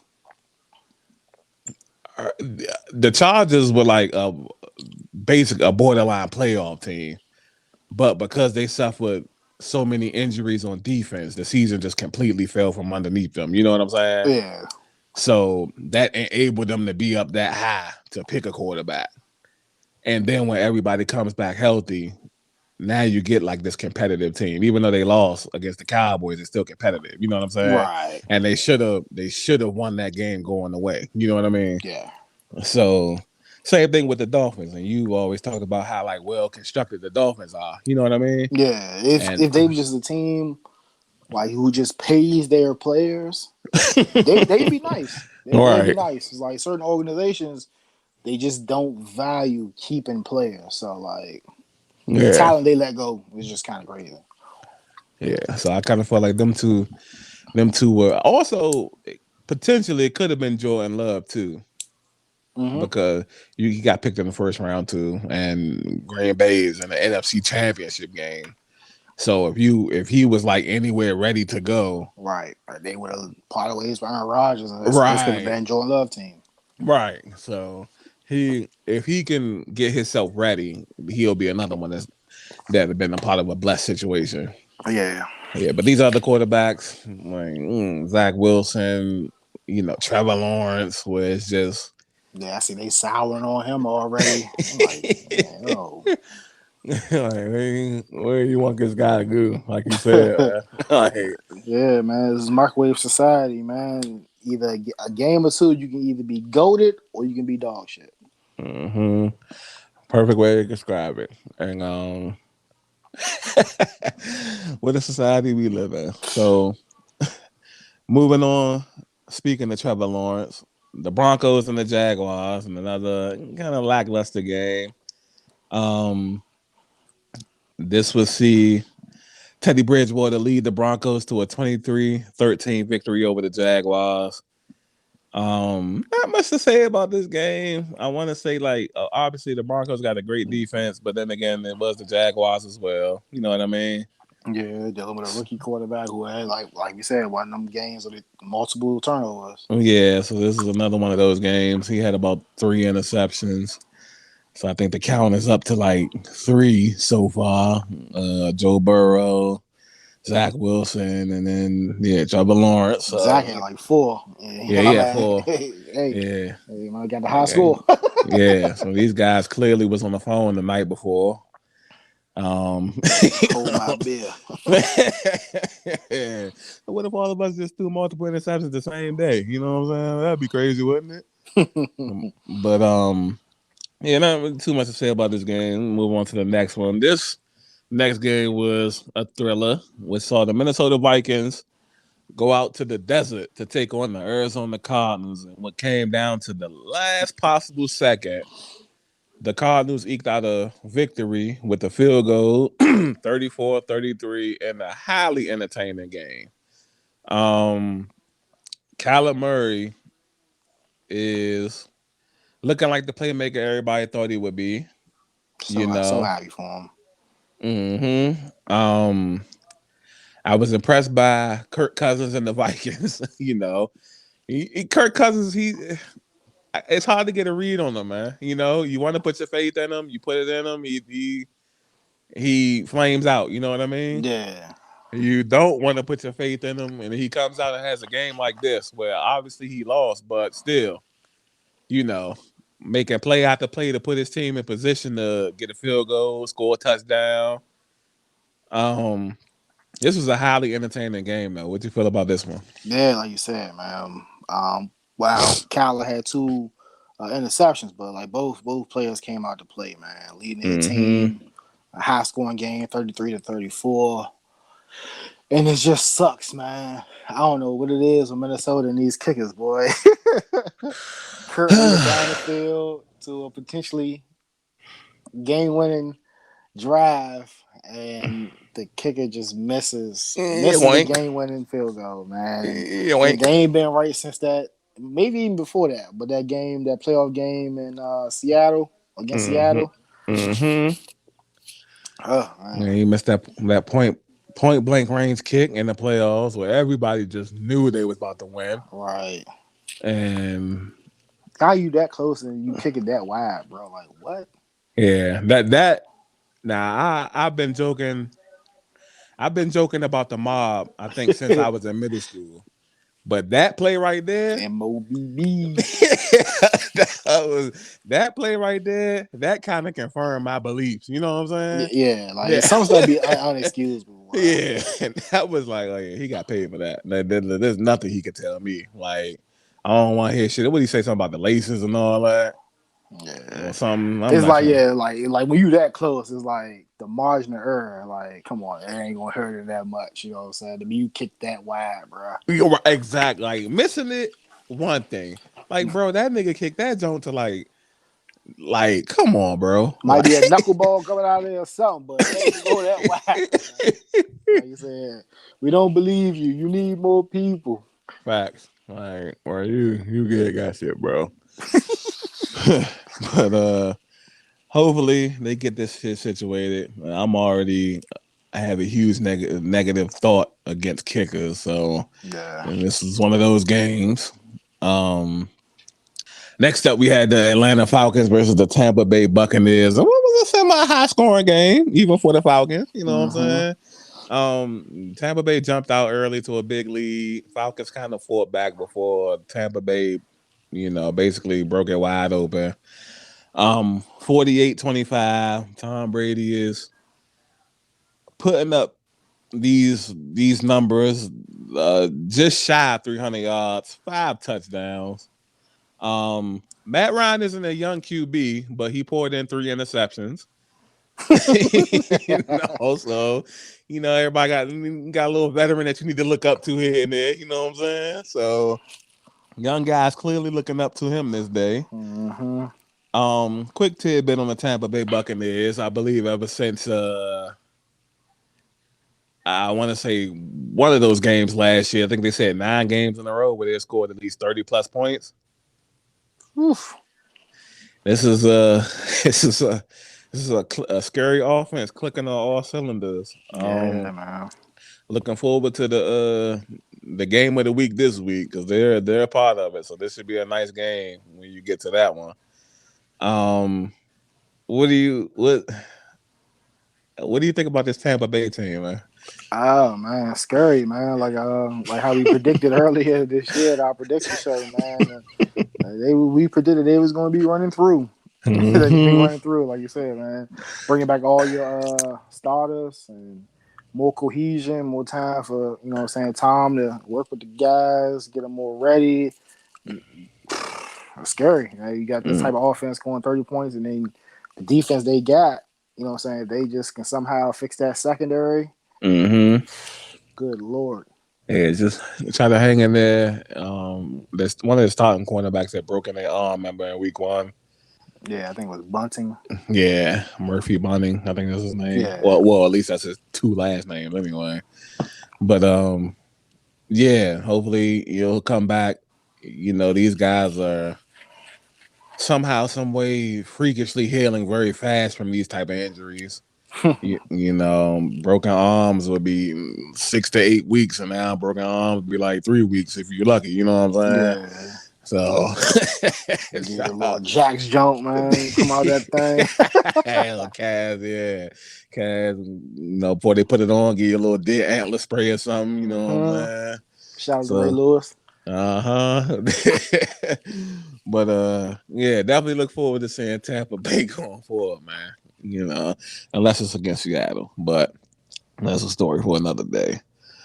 So next we had the Dallas Cowboys taking a trip to SoFi, or what everybody's calling SoFine Stadium, to take on the Los Angeles Chargers. And even though I didn't harp on this, and it happened in a few of these other games, but this one, because we specifically watched this one, other than Justin Herbert having uncharacteristic few turnovers, few interceptions or whatever, which is crazy to say because he's only his second year.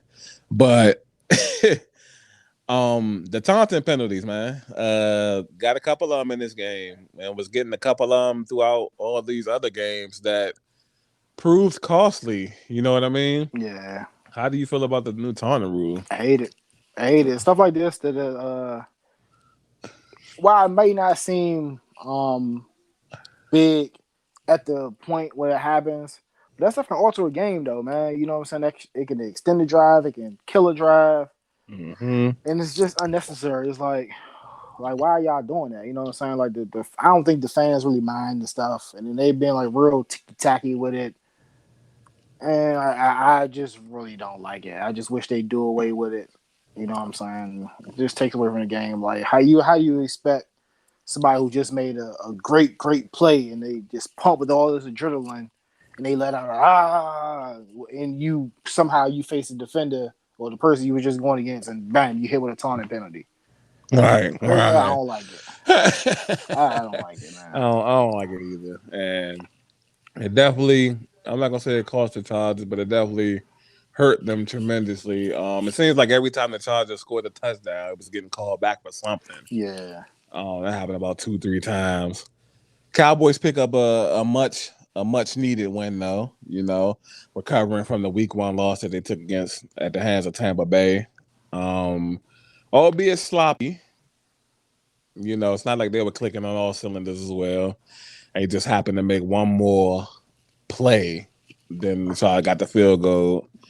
So how'd you feel about this game though? Yeah, like you said, it was a very sloppy game. Mm-hmm. I'm just happy the Cowboys got back to what I said they should be doing, running the ball. Look, Zeke 16 carries for 71 yards. Tony Pollard 13 carries for 109, averaging 8.4. Both of them had a touchdown apiece. It's like that's what I'm saying, man. And then you cut Dak down to 27 throws. Right. You know what I'm saying? Oh wow, with all those carries, managing the clock too. Right. You know what I'm saying? Yeah, Yeah. cut the game in half. You know what I Yeah. mean? It was like, yeah, man. This, and like you said, the Chargers should have won this game. Like, it was just too many penalties and stuff going Mm-hmm. on. Had like two touchdowns called back, and I'm pretty sure like a lot of them penalties. When you look back at it, I'm a person I like to live in the moment. Like a lot of people, some people are dismissive and stuff like that, but that stuff kills your drive. You know Oh what I'm yeah, saying? yeah, So yeah. like, yeah, Hanging in the grand scheme of things, considering what kind of division you in, or to lose a game like that is it adds up. You know what I'm saying? yeah. And So. what's that like? It look like that division. Well, both divisions gonna be tight. You know what I'm saying? Like Mm-hmm. the Denver and Raiders off to a 2-0 start, and us and the Chargers both 1-1.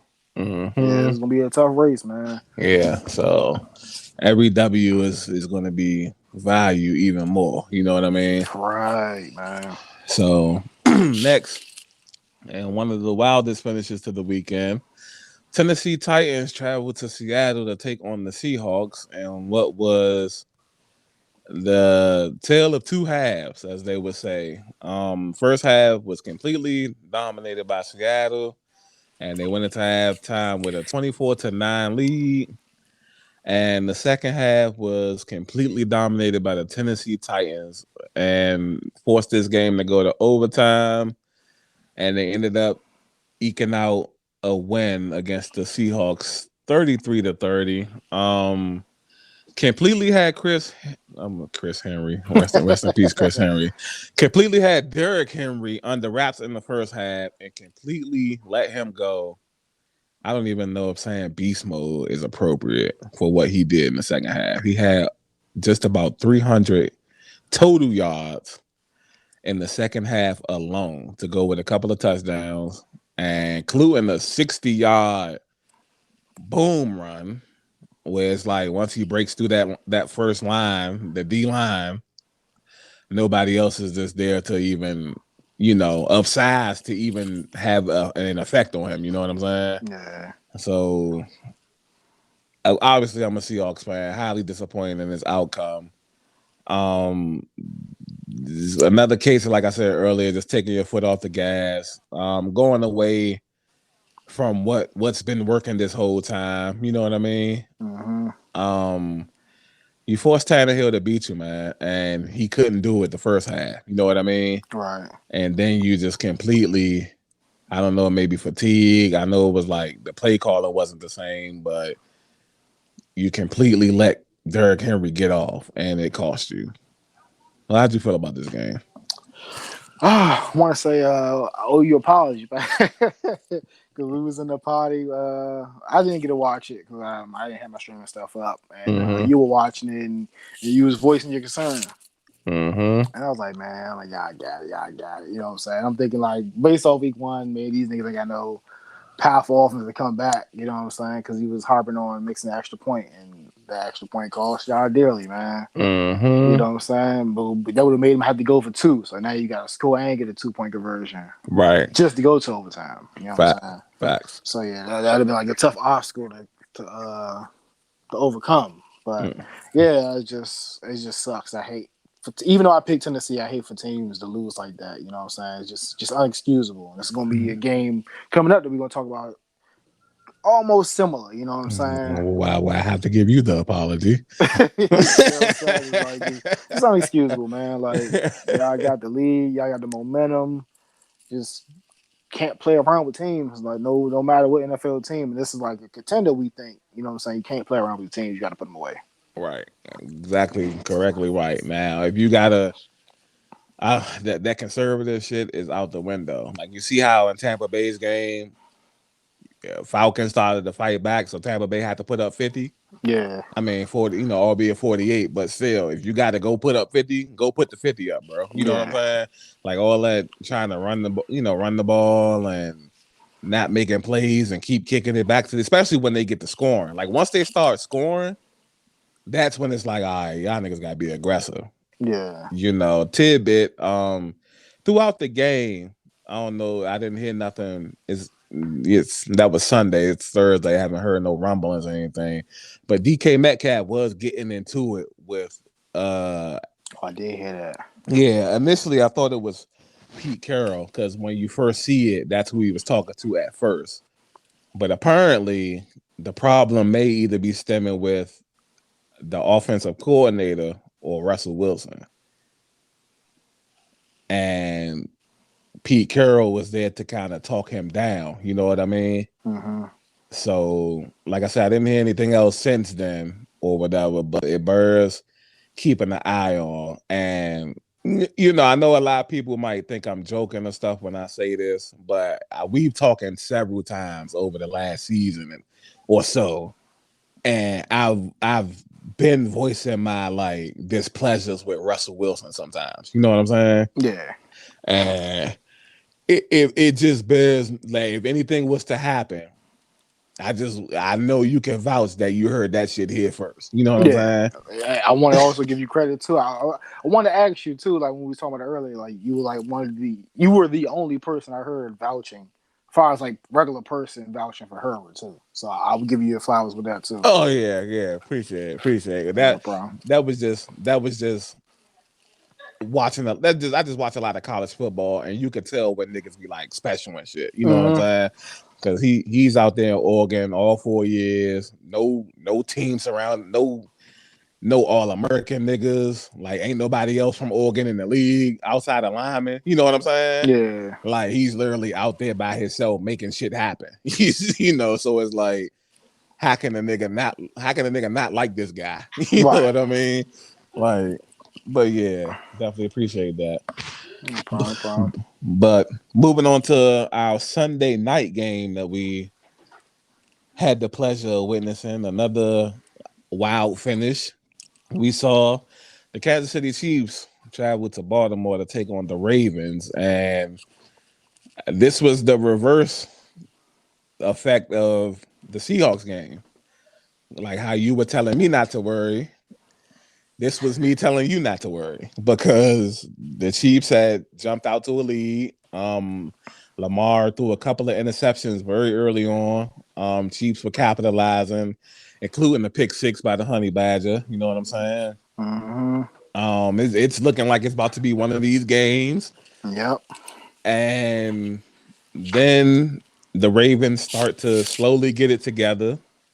Methodical drive here and a strike there. You know what I'm saying? Mm-hmm. And even though I feel like I'm telling you, like, it's nothing to worry about. It's the Chiefs. You know what I'm saying? Yeah. Then it comes down to, the three and outs or the fumble. You know what I mean? Yeah. The interception by Pat. Yeah, the Unexcusable. interception. Yeah, tossing the ball up. And because we've seen him make some magical plays so much, he's probably comfortable doing shit like that. You know what I mean? Yeah. Good, bad, or worse. Right, right. So obviously, it leads to the Ravens, you know, picking up the win when they pick up the lead first, and then they ended up getting the ball back. And gutsy call going forward on that fourth down, but I get it. You know what I'm saying? Chiefs high power offenses is too dangerous to give any chance to. You know what I mean? Right. So end up going forward on 4th and 1. Quarterback sneak. Um, big big question. I wouldn't say question mark, but big trust factor in the coach asking Lamar if he wanted to go for it. That was a big deal to me. It shows the level of trust he has in him. You know what I'm saying? Mm-hmm. How'd you feel about this game? Unfortunately, you already know I'm super sad about it. Yeah. It was very entertaining. It was a good game. You know what I'm saying? I just wished we'd have came out victorious. But like you said, I was kind of worried. It's like, come on, man. Like these Bama's it's coming back. Like, you know what I'm saying? We gotta keep our foot on these niggas' neck. Mm-hmm. And then you see the interception, unexcusable. You know what I'm saying? We could have punted the ball, pinned them down there, make them drive the length of the field. Even if they score, they're going to waste way more time as opposed to starting at like midfield. Right. And time was of the essence of that game. You know what I'm saying? Maybe they don't have enough time to come back. You know what I'm saying? Mm-hmm. Or maybe they don't drive the field and score. Maybe we can get one of them turnovers that were happening early. You know what I'm saying? And it was just like, come on, man. And then setting up for the field goal, and he should have been. I'm not gonna blame him because, like you said, he doesn't have a history of this. But Mm-hmm. like when you see, like when people are setting up for a field goal, they're holding that ball like with two hands and Right. cradling that jump. You know, so all you're doing is just trying to fall forward for placement, wherever they want, what particular hash they want the ball on, and all that. So like I'm kind of messed up that he fumbled that jump. But yeah, man, this is like even if we ain't like a big run the ball team, but like could slow the jump down a little bit, waste some more time, and while still being aggressive trying to score. But like you know what I'm saying.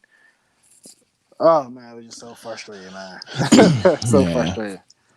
So I have to give you your apologies because you was worried. I wasn't. Appreciate it. So You good. know what But I'm saying? that's how So it be though, man. You know your team, man. You know what I'm saying? facts. So it's a shame that even going forward, like you watching the games and your team could be up damn near 20 points or something like that, and you still got to be on edge. You know what I Right. mean? Like versus like you watch like a Tampa Bay and you kind of feel safe. You know what I mean? Mm-hmm. Like, but it's a long season, so we'll see. Going forward, how those perspective changes. You know what I'm saying? Yeah, I'm about to say the one bright spot is like I don't know if it came from our team or is it just the reporters or maybe the team even heard the reporters like that all the Chiefs going undefeated stuff is dead now. Now Right, right, right. hopefully the team gets refocused, you know what I'm saying, get more discipline and we know we can't play around, you know what I'm saying? It's only one bye. You know what I'm saying? We should be Mm-hmm. trying to fight to get that back because there's always some team, you know what I'm saying, who jump out like last year. We didn't expect Pittsburgh to be challenging us all the way up until the end, you know what I'm saying? So Mm-hmm. especially like these people dropping like flies these weeks, first couple of weeks, you want to Mm-hmm. get that bag, get people rested. if they got injuries or maybe they can come back, get a buy you a week for somebody to come back, and it just gives y'all some rest, man. Yeah. Facts. Super facts. So yeah, definitely with the one bye, you don't want to be playing wild card weekend. Opening up extra game, Right. extra physicality on your body. You know what I'm saying? Just I don't know. I guess it's still early. We'll see in the next few weeks how things looking. Mm-hmm. But just little cause for concerns though. Yeah. So last game of week 2, Monday night, 3 days ago, and not really competitive at all. We see the Green Bay Packers versus the Detroit Lions. It started off competitive though. First quarter was pretty competitive. Lions jump out to a lead. Green Bay responds. Think Lions jump out to another lead, and then that was pretty much it. Green Bay trounces the Lions 35-17. Um, Nice recovery for Aaron Rodgers, who was getting a lot of criticism after flaming out completely in the first week against the Saints. And one tidbit from the Lions, you never want to have your quarterback be the leading rusher, but Jared Goff was. Specifically, remember them saying that at the end of the night. And shout out to the Packers for rebounder. What'd you feel about this game? Oh yeah, it was a pretty interesting game. You know what I'm saying? Happy for Aaron Rodgers, like was one of my favorite players. I'm happy you know what I'm saying? I'm not going to jump out the window, but maybe he's getting back to his regular form. Mm-hmm. Like I said, some of the criticism was like, all right, come on, bro. Like it's one game. I can see if it was a string of games you want to kill him, but like coming off the MVP season, y'all want to like just kill him after one game. It's like kind Yeah. of No, a little he got wild. a man. He was holding out the entire summer. Right. No training camp, no preseason Right, like what do you drill. expect? Like, Yeah, but like I hear, oh, he did it himself. Yeah, I know he set out because his reasons, but still, like he ain't played. You know what I'm saying? What do you expect? Like, but albeit, hmm, and I just want to give a shout out too to Aaron Jones too, man. Had a yeah, hell of a great, game. great, great game, and I didn't even know that he was dealing with the loss of his father too. So who just Yeah.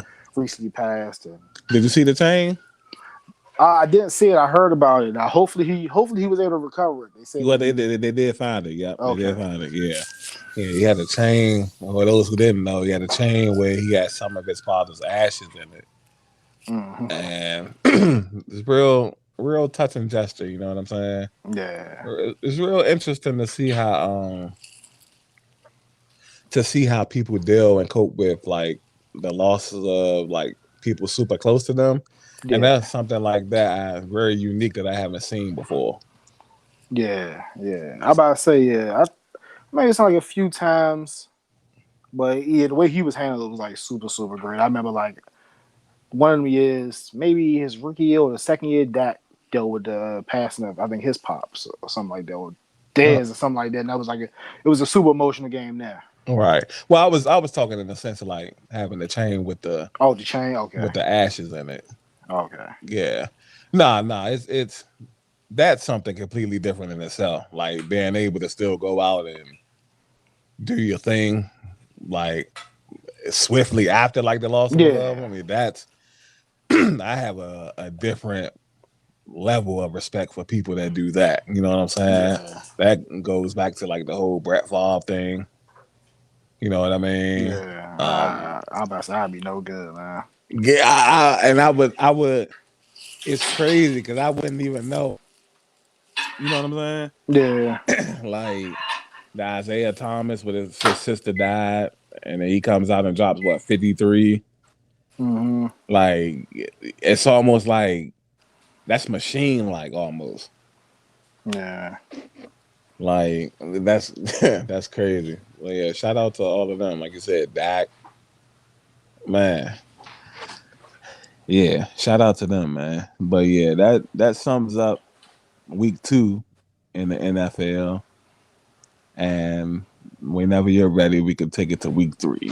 I ain't got to wait for it, man. Week 3 starts tonight with Mm-hmm. the Panthers versus the Texans. Man, I mean, I guess you know what I'm saying. I'll take this opportunity to get a close look at the 2-0 Panthers. You Yeah. know what I'm saying, but it's not a sexy matchup if I must say. Yeah, it's not. Hopefully we can see Christian McCaffrey do his thing. Pulling for Sam Donald. Um, Big opportunity though for the Panthers to go 3-0 here. Yeah, Like we said, these wins gonna matter. You know what I mean? yeah, So if you can take care of business now, and you're in the same division as the Buccaneers, you know, they undefeated. You need to keep up with them as much as you can. You know what I'm saying? yeah. Sneak Um, one of them wild cards too. yes. And once you win the dance, who knows what happens, man? Matchups happen, injuries, and yeah. And then on the flip side, the Texans 1-1. So we're gonna see what this kid Davis Mills is about. Yeah, that always presents some good TV. Quarterback new, don't have any tape on him. You don't know what to expect from him. Mm-hmm. Could be another star in the making. Yeah. So, like you said, not sexy, but we gonna watch it. It's still early on. Still, that love just to watch football is there. So yeah, Yeah. there ain't nothing else on TV. Yeah. Week 7, week 8. Nah. Right. Well, yeah. All right. Next matchup sees the Chargers versus the Kansas City Chiefs. Already. Yeah, man. 1 o'clock game. Ooh. Probably if it ain't TV, I probably definitely need to get the stream popping for this jump, man. Hopefully we can pull this off, man. I know Chargers coming off a sour taste for that loss last week. They probably thought if they were just a little bit more disciplined and maybe the whistle went their way, they could be 2-0 right now. Mm-hmm. I know we got sour taste in our mouth for that loss. I think this gonna be a great matchup. Yeah, sure. Definitely look forward to both teams, man. Well coached and well disciplined this week. Those losses and sloppy losses kind of humble you. At least it should. Mm-hmm. Um, Division game, AFC West. So yeah, definitely look forward to seeing this. Definitely. Are we doing the wins and losers or? Oh, all right. Go back to weekend. Yeah, we can do that. Week 1, who you got? Oh, you mean from the Panthers and I mean, Texans? first game. Excuse me. Yeah. Yeah, I'm gonna go Panthers. Yeah, let me go Panthers. Yeah, I'm going. I ain't gonna do too much of the. I'm gonna be super selective with my heart over mind picks going forward. You know what I'm saying? All right. So this game, Chargers, Chiefs. uh, I'm gonna go Chiefs. I'm going Chiefs. Yeah, I'm gonna go Chiefs. All right. If the Chargers would have beat Dallas, I'd have went the Chargers. Yeah. But I'm gonna go Chiefs. All right. Next matchup, another Cardinals versus the Jaguars. Oh yeah, that's Cardinals. Yeah, I'm going Hey, Cardinals, Cardinals man. 2-0. Kyler Murray's playing lights out right now. Hopefully he plays lights out to DeAndre Hopkins this week. You know what I mean?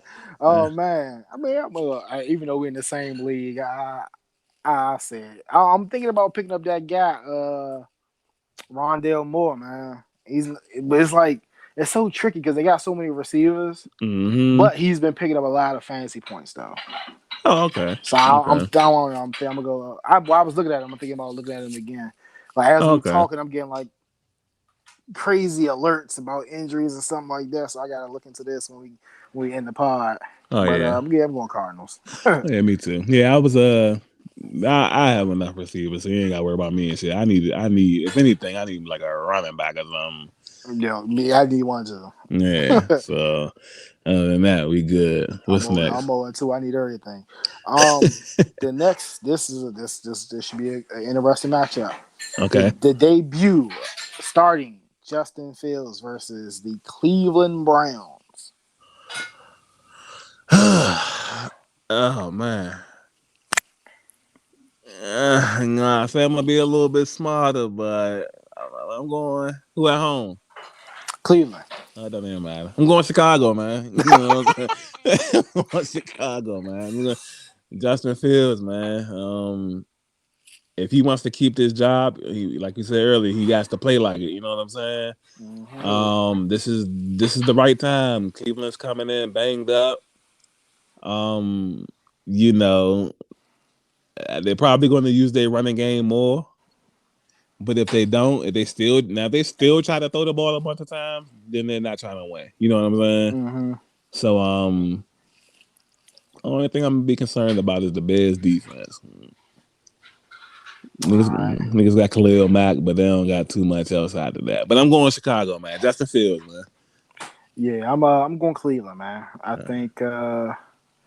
think Justin Fields plays great, plays good, but I just don't think it's gonna be enough. I think Baker and the boys put on just enough. The edge just went out, man. Okay, Like I said, I think Justin will have a standout performance, man. okay. Next game, ooh, this is gonna be a good one, man. One of the ones we talked about we wanted to see. The Washington football team versus the Buffalo Bills. Mm. I'm a, uh, I'm gonna go Buffalo, man. Um, niggas is defense is lights out right now. You know what I'm saying? Uh-huh. Um, let that game against Pittsburgh get away, but rebounded nicely against Miami. Um, see what they could dial up against Taylor Heineke. Yeah, I'm gonna go Buffalo. What about you? That's a tough one. But I don't think I'm gonna go Buffalo. But I Okay. will be locked in to see how Taylor does against this team. Like, you know Mm-hmm. what I'm saying? Like, I'll be a young quarterback. You know what I'm saying? Haven't seen him. Well, he played good in the playoffs.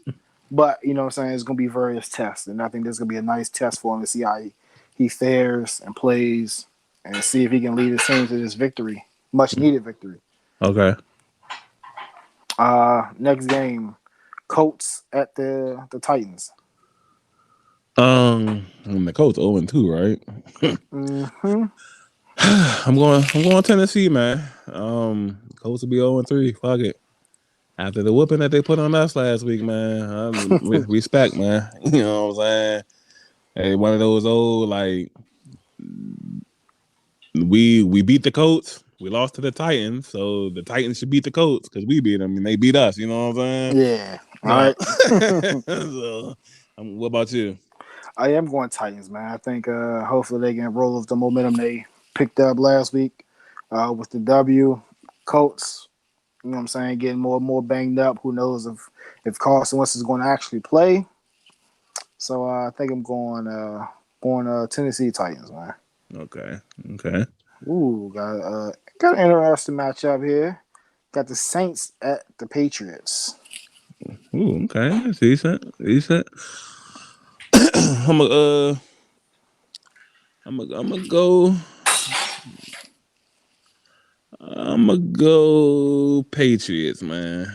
I think I trust Bill and Big Mac more than I trust Peyton and Jameis, man. Even with Alvin Kamara, but still, I'm gonna go Patriots. What about you?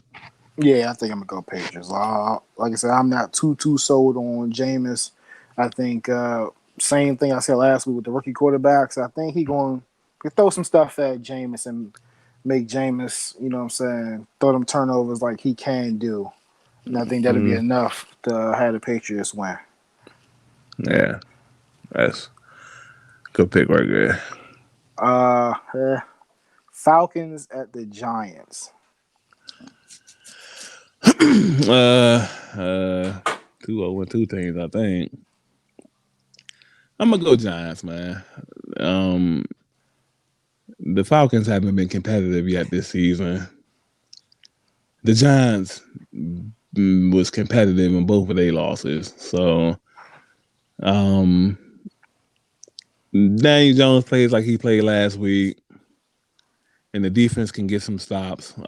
The Falcons haven't been. I think the Falcons scored what 13 week one and then 25 last week. Albeit a few of those points came in garbage time. You know what I'm saying? Mm, Yeah, I'm gonna go Giants. What about you? I think this. I think I'm gonna just mix it up here. I'm gonna go Falcons, man. Okay. No particular reason. I just want to mix it up. Yeah. And get to have that with these type of games and shit. Yeah, pick them. Bengals versus the Steelers. Man, as much as I want to pick Joe Burrow, man, I'm gonna have to go. Let's see. I want to go Steelers. Eh, yeah, I'm gonna go Steelers. I feel like even fuck it. I'm gonna go Bengals, man. Fuck it. Joe Burrow had the 3 interceptions last week, man. He ain't gonna do that again. Um, Divisional game, so it got the potential to be close, and I can see Joe Burrow making one or two more plays than Big Ben. You know, especially how he been slumming lately.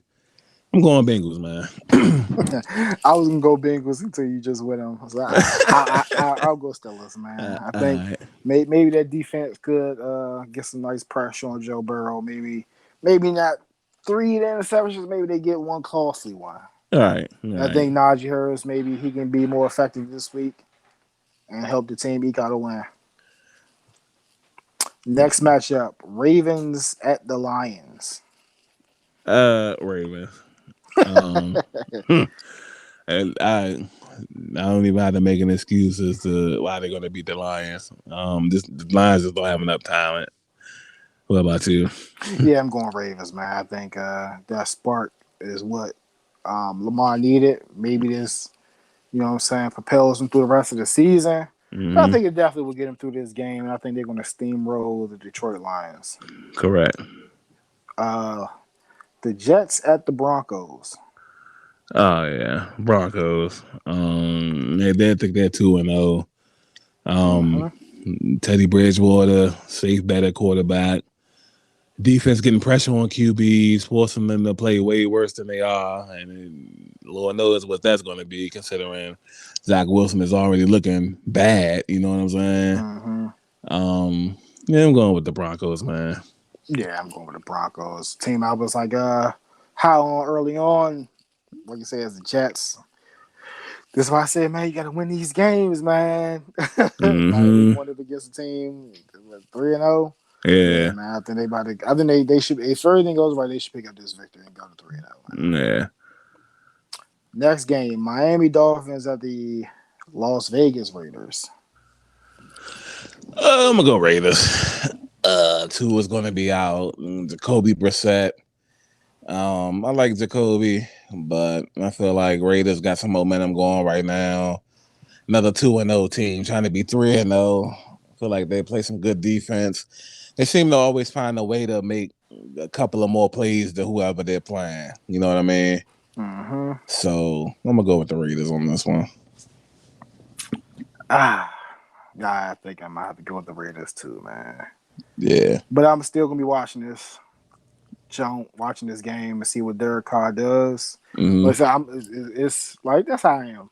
So I'm gonna have a microscope on Derek Carr for the rest of this year and Okay. going forward. I'm gonna be watching. You know, I ain't gonna be too critical, but I'm gonna be watching them Okay. and just see how they play. Like I said, I always kind of say how I feel about this Dolphins defense. I think it's a pretty good defense, but if Hmm. the offense can't do nothing, that's gonna hurt the defense too. So Facts. we'll see how it plays. That's some weapons in that secondary he could be throwing against. And if he ain't too careful, them things gonna be getting picked off. But like I said, I'll be watching it. Ooh, this is a good matchup right here, Abe. Hmm. The Oh. Buccaneers versus the Rams. Oh, okay. Yes. This is the America's game of the week that I was talking about earlier. Yeah, when you said it, like, who them niggas play? So yeah, man, I ain't gonna start the Rams defense this week either. TV definitely gotta be locked into this one. Yeah, well, this is the 4:30 start, don't man, 2-0 versus 2-0, but he came back against Tom, man. You know what I'm saying? I mean, I know I'll probably end up doing it eventually this season, but think Tampa Bay gonna eke out the win here, man. Hmm. I think I'm gonna use my bet against Tom thing. So Okay. I ain't got to do it no more the rest of the year. I think, Get man, out of the way. yeah, man, I'm just, I want to see how this offense fares against this defense. Yeah, I won't be surprised if Tom and them does Tom things Hmm. and put up another 35, 40 burger or something against these guys. But it's going to be interesting. Like, they trying to hype up this high-powered offense, new offense, Matthew Stafford-led offense of the Rams. Hmm. I can't wait to see it. But I'm going to go Rams just for the hell of it. Okay. Okay. That should be a great game, though. Yeah. Yeah. Definitely.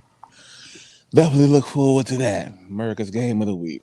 Yeah, this should be another great game, man. Seahawks at the Vikings. Obviously, I'm gonna go Seahawks. This Um, sucks. This sucks. This both on the same time as the Buccaneers game. You got me. yeah, so I'm gonna have to definitely have to stream up on this one. Um, must win for the Seahawks, man. I know it's week 3, but can't do 1 and 2. Not in this division. Not not already. Depending on who the fuck else we play, for the rest of the season. You know what I mean? hmm So must win. I feel like for the Seahawks should have won last week, but definitely need to go 2-1. Especially if the Rams do fuck around and beat the Bucks and they go to 3-0. You know what I'm saying? hmm Cardinals get their little W or something like that. You don't want to start going in the opposite direction and shit while everybody else just keep trending up. You know what I mean? Right. Other than that, need the defense to step up for a full 60 minutes, not just the first half. And we could do that. I think we in good shape. Yeah, right there with you. I would go Seahawks, man.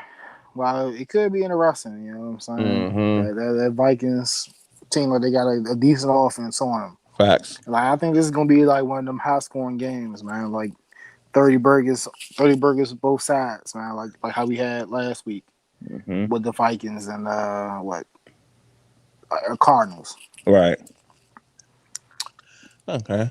Another old school matchup, which would have been like America's game of the week a couple years ago. The Packers versus the 49ers. So like one of them old Mm. school NFC matchups, man. Yeah. Old school, new school rivalries. This is Brett Favre, Steve Young, the. Aaron Rodgers, Kaepernick. I'm gonna say this was the NFC Championship game a few years ago. Actually, a couple years ago, the year that y'all beat the 49ers in the Super Bowl. They played the Packers in the NFC Championship game. Mm-hmm. Yeah, so um if the 49ers running backs were healthy, I pick San Fran because they just for some reason seem to consistently be able to run all over Green Bay like it's no tomorrow. But since all 3 of their running backs are hurt, and we don't know who the hell is going to be taking carries this week, I'm gonna go Packers. You know what I'm saying? Mm-hmm. I just feel like this is a safe bet. Aaron Rodgers, Devontae Adams, Aaron Jones. Hopefully the defense does enough to get some stops, force Jimmy G into some turnovers. Not too many though, because then they don't need to see Trey Lance, because then that's going to present some other type of problems. I feel like. Hey, we need Trey, baby. We need Trey. Yeah. So yes, niggas probably was saving them. That's why he didn't play last week. Probably saving them for this Jonas. Wildcats and all that shit. Well, yeah, I'm gonna go Green Bay. What about you? Yeah, but go Green Bay, man. Hopefully, see Aaron Rodgers progress, keep getting better, more acclimated with the offense, more just used to playing football again. Right. And hopefully he continues, have a good game or whatever. I know like a lot of people is waiting for him to have another off game like this. So it's just the Lions. And people say this is a pretty good 49ers defense. Right. Right. So Right. looking at that closely, but I'm definitely picking the Packers. Okay.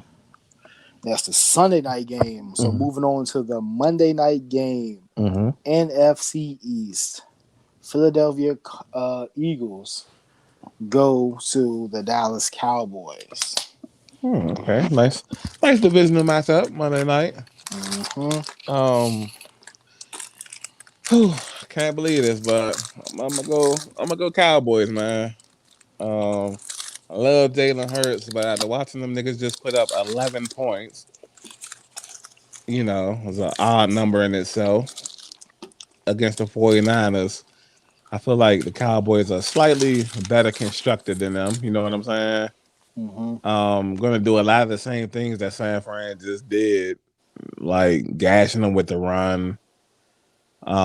Obviously, Dak, I feel like it's better than Jimmy G at this stage in his career. And I'm gonna go with the Cowboys. Only thing that has me kind of worried is I did see they say Amari Cooper is questionable to play. So if he doesn't play, then kind of would still be a little concerned. But I'm gonna go with the Cowboys though. Uh, I think I'm gonna go with the Cowboys too. But I kind of want to go with the Eagles, but they just lost their pass rusher Brandon Graham, probably done for the year. Right. The both teams you alluded to dealing with injuries, but I think Cowboys. And like, granted, Amari Cooper, while he is a great receiver, hopefully, you know what I'm saying, if he's out, that'll get Tim to doing what they should be doing, running that rock. All right. All You right. know what I'm saying? With two of your top three receivers hurt. You know what I'm saying? Because Gallup is still down, then Mm-hmm. Amari be down. But yeah, I think I'll go. This is gonna be a crazy game. It's always a crazy game watching Cowboys Eagles play, man. Mm-hmm. So yeah. This should be an interesting Monday night. Whether it be good football or not, but I'm gonna go Cowboys. Yeah. So we're both in agreement on there. We agree a lot this week, man. Yeah. Yeah. Yeah. And then even on the ones that we kind of just, you know, wanted to be different. Those are bullshit games anyway. Right. So this shit don't matter for real. But speaking of crazy matchups, we also have been a battle rap this weekend. Mm-hmm. Summer Madness. What is this? 11? Think so. Yeah, Summer Madness 11. URL caffeine. Um, this is the WrestleMania of battle raps. This is the Super Bowl of battle rap. You know what I mean? This is the I'm not gonna say Olympics. That's kind of got good cause. But yeah, this is that. You should get it by now. The NBA Finals of battle rap. The creme de la creme. Yeah. We have a nice card, and we're not going to do the undercard that happens like probably tomorrow or something like that. I mean, not today, but yeah, tomorrow or Saturday or something like that. Hold on, when is Summer Madness? Summer Madness is the 25th, so Should be a Saturday, right? that is Saturday, correct? Um, hold on, I don't know. Yeah, Saturday, correct. Yeah, so the undercard might be tomorrow or something like that, but we're not gonna get into that. We're just gonna get into this card. So first up, we don't know if this is going to be the card order. This is just how it looks on the flyer. We have Arsenal versus Lou Castro. Who do you got and why? I got Arsenal, man. Luke Castro is cool. I just don't think he's ready to take that step yet. Now, I'm surprised he's got this play, but it's like, I guess, you know what I'm saying, when you break it down with some of the managers, you want big names on there, so they probably want Ars on there, but Ars is one of those battle tested vets. Hats off to him who actually comes outside. Like, who else can be that's an Astro Arsenal battle? So Right. he's probably getting this look probably more than he's ready for it, Mm-hmm. and hopefully he's ready for it. Big dog, big dog, big dog. Mm-hmm. Hey, big dog. I'm going with Lou. I'm going with Lou, man.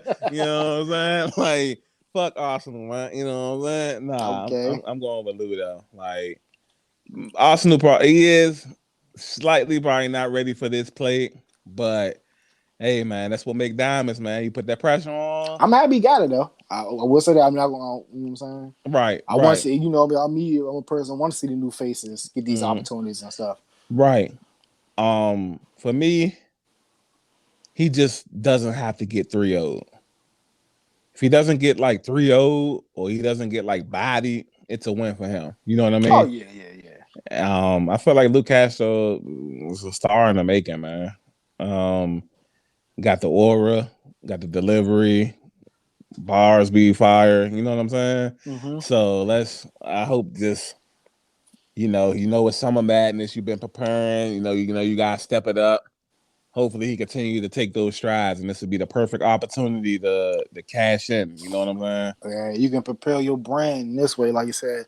Like a lot of these somewhat newer cats, you know what I'm saying, it's an ongoing joke in the community. They call them COVID babies, you know what I'm saying? Right, So I don't know if like a lot of these people have seen these big venues, let alone a live stage and stuff, you know what I'm saying? right, A live URL stage, I should say. You know what I'm saying? right. And you're getting it against one of the most disrespectful, Electrifying.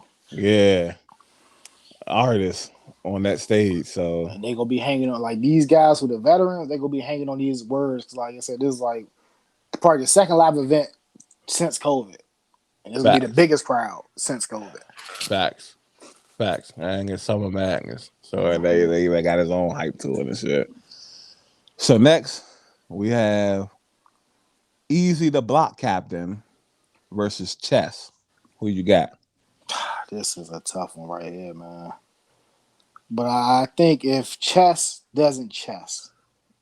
will win. Then chess, I think, in my opinion, chess is just How big is the if? it's probably not as big as normally. He's chess been having some solid outings. Like he just went against like Kid Chaos and somebody else where he Mm-hmm. didn't, you know what I'm saying, choke and Right, stumble and stuff like that. So I'm more so trusting him of him right now. So like if he doesn't mess it up, he's gonna get it good. But this is gonna be one of them ones. This could be a potential match of the night. You know what I'm saying? Because Easy is not no slouch. right, Me picking chess is not a shot at Easy. right, But like just me, your style preference when this close to style preference and just the wittiness, the bars, the cleverness of chess. I think he'll edge it, but Easy, like he says the slogan, he talk different. So right. he's gonna talk that talk, and it's gonna be a matchup. Yeah, I'm gonna go with I'm gonna go with Chess too. I like his style and his delivery. And like you said, lately he hasn't been like, you know, on that type of shit, that silly shit. Mm-hmm. So if he is prepared, comes out firing, I'm going with Chess as well. But like you said, no slight to block captain. You know what I'm saying? Yeah, that's another new. He's been around for a while, but he went to jail, so you know what I'm saying. He's coming up with a newer class than he should be. I think he's one of the ones who haven't really seen the big crowd. So, but I think he's well prepared. I don't think it should be a problem with him. Right, right. And so going forward, the remaining battles, all these guys are nowhere near strangers to the big stage. Is one more? Is it? I might have got added because it's not on this card that I'm looking Nah, at. it been there. The what's the name, John? What's that? The Ultimate Finals, Ultimate Madness, John. Oh yeah, I forgot about that. See, yeah, so I would have did that one first and shit. So that is real name Brandon Mm-hmm. versus MVP. Who you got? Ah man, I've been kind of betting against this guy MVP, but I'm gonna continue. I'm going real name Brandon, man. Yeah, Like I he got was him like one of too. the favorites to win it before. You know what I'm saying? To even happen. I figured it would probably be either she have his real name Brandon or like unpopular opinion next. Right. So real Who name Brandon is a real deal, who man. who everybody thought the machine was behind, and it was a conspiracy to keep him going. You know what I'm saying? But yeah, I'm going real name Brandon too. I like MVP though, so it should be. Yeah, I do. I do like MVP Yeah, it should be a great battle. Plenty of time to prepare. for the 25. 25K, and if you can tough it out on this Summer Madness, you're probably going to be in future ones. You know what I mean? Yeah, do they get a 25K and I think it's a stipulation. If not, you'll have that bragging right to maybe get a bigger plate. But I think they get to kind of pick a veteran they want too. Oh, okay, even better. So yeah, got it even perfect. whoever loses this battle, as long as you don't get bodied, I feel like you'll be okay too. You're just not gonna get Yeah, the bread. You know what I'm yeah, saying? you're raising your stock. Yeah, man, that's almost as important. It's not as important as winning because winning, you all that shit come with it. Trumps all. Yeah, facts. But if you go and take a L, at least make it debatable or some shit like that. You know what I'm saying? Mhm. So yeah, good call on reminding me for that because the card I'm looking at is not on there. So I'd have No definitely problem. definitely would have forgot. Now going forward, all the rest of these battles, these people are no strangers to the stage. Different time periods. All of these people have been called the face of battle rap in some form or fashion. Hmm. So kicking off to this side of the card, we have K Shine versus Hollow. The Who you got? I got K Shine, man. Hopefully, because we haven't seen K Shine for a little while. Mm-hmm. I want to say we haven't seen him since the loss to Chiller. Chiller, right? All right. And What? yeah, Okay. yeah. But other than that, like, I'm not gonna kill him for that. You know what I'm saying? I'm just hoping he's still sharp. You know what I'm saying? Right. But like, I don't even think K Shine need to be K Shine sharp to take on Hollow. Ewald Hollow is a legend, veteran. Hollow just hasn't been impressive to me in his last couple outings. You know what I'm saying? Right. Right. Right. He's like taking that approach that he's like a legendary figure. He make money off this Joan. He ain't struggling. Whatever, You know what I'm whatever, saying? whatever he say is should just be held in the highest regard. You know what I'm saying? Yeah. Yeah. I'm not really feeling it. I'm going K Shine. I'm going K Shine too, man. Anybody knows me know that growing up, that mob was my crew, man. You know what I'm saying? And he was one of the big reasons why. So I've been kind of, on his side since then, unless it was certain matchups, you know what I mean? Okay. But yeah, I'm not gonna change up here, man. I'm going K Shine, man. So next we have, which is getting way more attention than I thought it would get, because I didn't think, to be garnering match of the night perceptions, but Geechee Gotti versus Calico. um, and one of the past faces of battle rap against the what almost everybody thinks is this era's face of battle rap. You know what I mean? Yeah. Geechee Gotti. Who you got? Man. I don't know why people thought this going to be match of the night. This is going to get ugly. Think so? Yeah. Okay. I think if you ain't being biased, Geechee's going 30 this guy. I I have think Geechee's going 30 him. I have Geechee winning, but I didn't.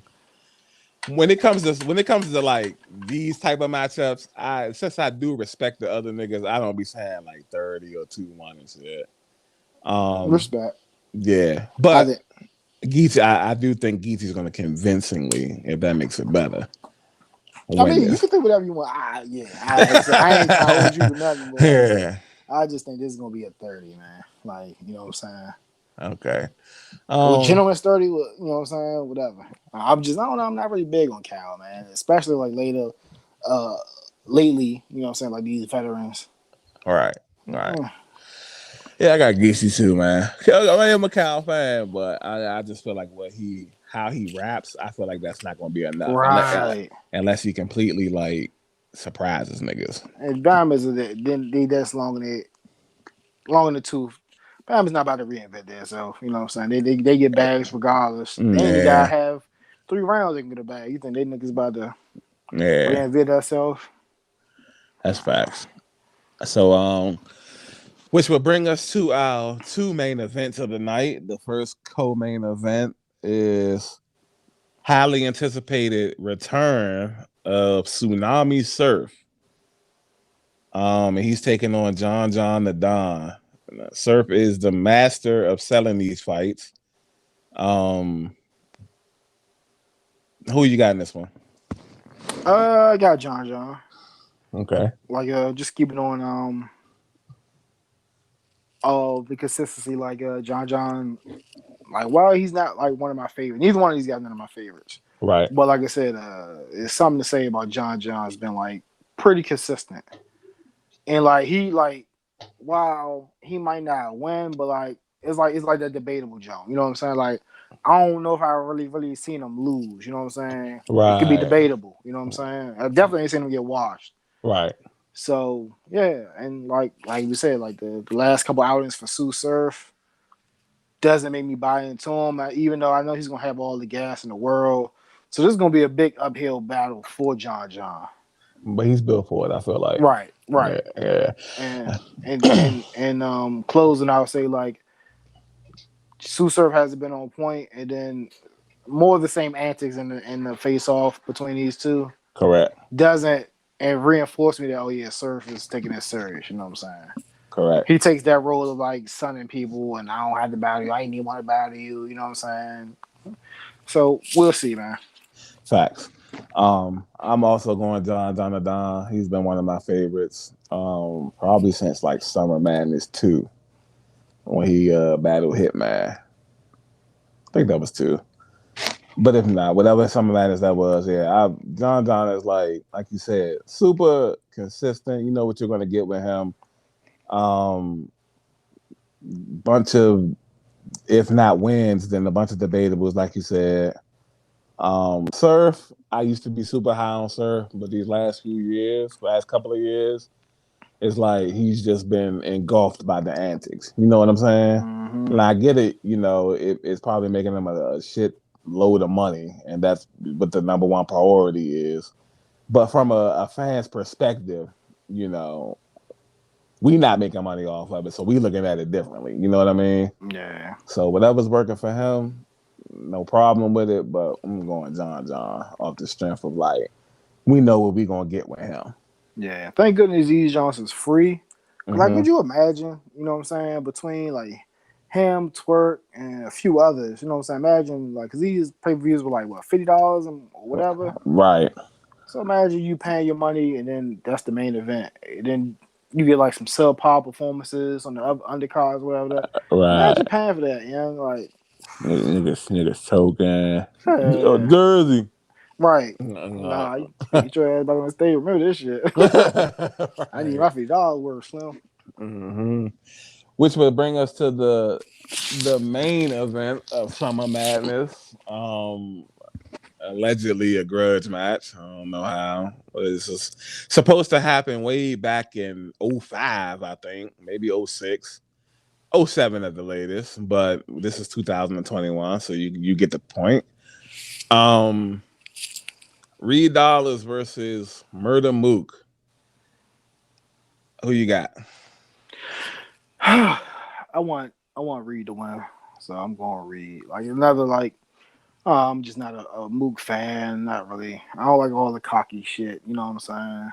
Mm-hmm. When it comes to these people, you know what I'm saying? I don't like it. I mean, it can be cool when done right, but I don't think they do it right. Okay. So yeah, I'm hoping Reed wins, man. Okay. I'm going Mook, man. Um, like I said earlier about K-Shine, man. Growing up, big Dot Mob fan. You know, watch Mook from like since then to now. I'm not a big fan of like his attitude and the cockiness and shit either. But as far as like him rapping, still a big fan of his rapping. You know what I mean? Mm-hmm. Um, and off the strength of like, I can't even tell you the last time I even heard like Reed rap or anything. You know what I mean? Yeah, he's been like slightly recent. Like he got a good win over Rum Nitty. Okay, Yeah, okay, not too. Well, it was a long time ago. Not a long time ago, but like in today's microwave society, maybe like last year or something, year ago. okay. Well, that's recent, recent Yeah. enough. Yeah, yeah. I didn't even know. Um, but yeah, looking forward to them finally settling this long-awaited, you know, problem. A tidbit though, I do feel like Mook does go above and beyond when it comes to like promote, like the same way Surf do. Right. Yeah, I get Yeah, that. Yeah. he does go like above and beyond, and at least he somewhat backs his up. Like you're not going. One thing about Mook is you're not going to see Mook choke or nothing. You know what I'm saying? Yeah, just that 2-on-2 stuff. I don't hold that against him. Nobody lie. Yeah, right. Especially when it's somebody that he ain't normally pairing up with. You know what I'm Right. saying? If it was like T-Rex or somebody, that would be one thing. But Yeah. you know, Calico. You know what I'm saying? Yeah. So yeah, but when it comes to like performance wise, solo wise, you know, Mook ain't gonna choke. Hopefully, we ain't jinxing him. But yeah, I'm gonna go with Mook, man. But definitely look forward to this whole card, though. Yeah, this should be a fire card. I'm glad they infused some of the younger talent into it. Mm-hmm. Like, wow, you know what I'm saying? They have a whole bunch of legends at the tail end of it. To me, you know what I'm saying? It's just in my opinion, it wasn't that appealing, but I definitely was gonna watch. Mm-hmm. But I'm more so in tune to be a little bit more excited for it now. We got more matchups. Mm-hmm. And like I said, and some younger guys in it too. Because I think at first it was on like what, maybe like 4 or 5 matchups. Yeah, I think four initially. Yeah, 4. Yeah, so yeah, that was gonna be like a short pay per view All right. or I caffeine see. stream. Right. Oh, unless they just had a bunch of, you know, it's Summer Madness. They probably gonna have a bunch of annex and shit anyway, Yeah, making niggas wait half hours between the battles and shit. yeah, that wouldn't have been fun. Yeah. So, you know, caffeine probably don't like that shit. Like I think you said that a while ago. Ever since they've been on caffeine, it's like they ain't been really bullshitting around. You know what I'm saying? Yeah, So hopefully it's just all about getting the content out there. hopefully they do some more face offs. I know they had older face offs that they was filming. They filmed maybe like a couple weeks out. Mm-hmm. But I don't know, man. I like the face offs like right before, the night Yeah. before. So Yeah. hopefully they do, but they probably won't though. Because I think everybody had face offs. Okay. Well, we'll see between tonight and then tomorrow night. Hopefully, you know, it's a little something. Yeah. Um, so I think we covered everything that we set out to cover today. You know, you want to get into these what the fuck facts? Yeah, man. All right, definitely was a sweet podcast. Super long, man. But it was good though, man. I loved every minute of it. Yeah. So my don't, you know, we do a lot of nature, and then I like to dip into the universe here and there. So this is another one of them universe type jumps. You know what I'm saying? Um, you know how like we are accustomed to living like this life that we live, and you know it's 24 hours in a day and all that type of shit, Mm-hmm. based on like the rotation of the Earth. So I just did like some slight little research, random planet, and just to see how shit was different on like, you know, different planets and shit like that. So I came across this nice little tidbit that on the planet Venus, and this is the what the fuck fact, you know, for today. The planet Venus, a day lasts for 5,832 hours. Wow. What the fuck? Yeah. Can you imagine working a shift on Venus? No. No. Hey, damn, bro, I don't even been at work. Shit, 4,000 hours so far. Right. Yep. It takes like it rotates. You know how the Earth just rotates around the sun? Mm-hmm. I mean, it takes 5,000, almost 6,000 hours to fully rotate around the sun. That's crazy, yo. That's super crazy. Yeah. So a small tidbit without going into super details is that you know the planet Pluto. Mm-hmm. Ever since scientists have discovered the planet Pluto, I think they said it was in 19, it was either 1910 or 1930, excuse me. Ever since they discovered the planet Pluto, it's never revolved around the sun, not even one time. That's how slow its orbit is. That's crazy. They said by the projections, it'll have fully orbited around the sun around the year of 2185. Wow. I gotta look into that. That's like, even though like I love nature and stuff like that, science and Joe, Mm-hmm. that's probably like the least subject I probably ever like watch YouTube videos study in that space. I don't know too much about space. That's crazy. Yeah. When I was a when I was younger, my mom used to buy me these little Mickey Mouse books, but he used to be like diving into like different little cultures and shit. I mean, Mm-hmm. not different cultures, but different little topics and shit. And one book was about space or whatever. So that kind of got me into like astrology and all that. Now I don't believe in like zodiac signs and all that shit. But Okay. but that kind of got me into like the stars and the moon and shit like that. You know what I'm saying? Yeah. So when we start doing these jumps, I'm like, we love nature and shit. But in the back of my Mm-hmm. mind, I love that space shit too. So that's why I like to dig into that area here and there too and shit. True. Yeah. I need to get some of that in my algorithm on YouTube, man. Yeah, you'd be surprised at how much wild shit is like. Now I be saying why niggas be trying to get to space and all that shit. Yeah. But yeah, that's my what the fuck fact for today. That's good stuff. That's good stuff, man. I appreciate you, sir. I think I'm get me get my A's bag for a little while. I'm getting my Teddy bag a little while. I think it just came to me. You know what I'm saying? Like the way to set it up. And you mentioned the universe, right? Mm-hmm. So it's funny how the universe works, right? Mm-hmm. That was I just added on. That was a lay I just added on. You know, so that's freestyle. That's on top of the dome. But what I Okay. came up with, right? Do you know Okay. what today is? Today is an iconic day in sports. Is it? It is. Okay. Okay. Today is the day that Drew Bledsoe got knocked out of the game and birthed the career of Tom Brady. Oh, okay. But that isn't my what the fuck fact though. Okay. And that was a Just long time ago though. yeah. So you know what I'm saying? Like I said, it's funny how the universe works, right? A small little thing like that can just change the course of history. So this is one I didn't know too much about. Mm-hmm. You remember that Miami Heat team? Which one? Dwayne Wade and Shaq championship? Okay. What if I tell you that almost didn't happen? And this is how it happened. It was a free agent or upcoming free agent by the name of Anthony Carter.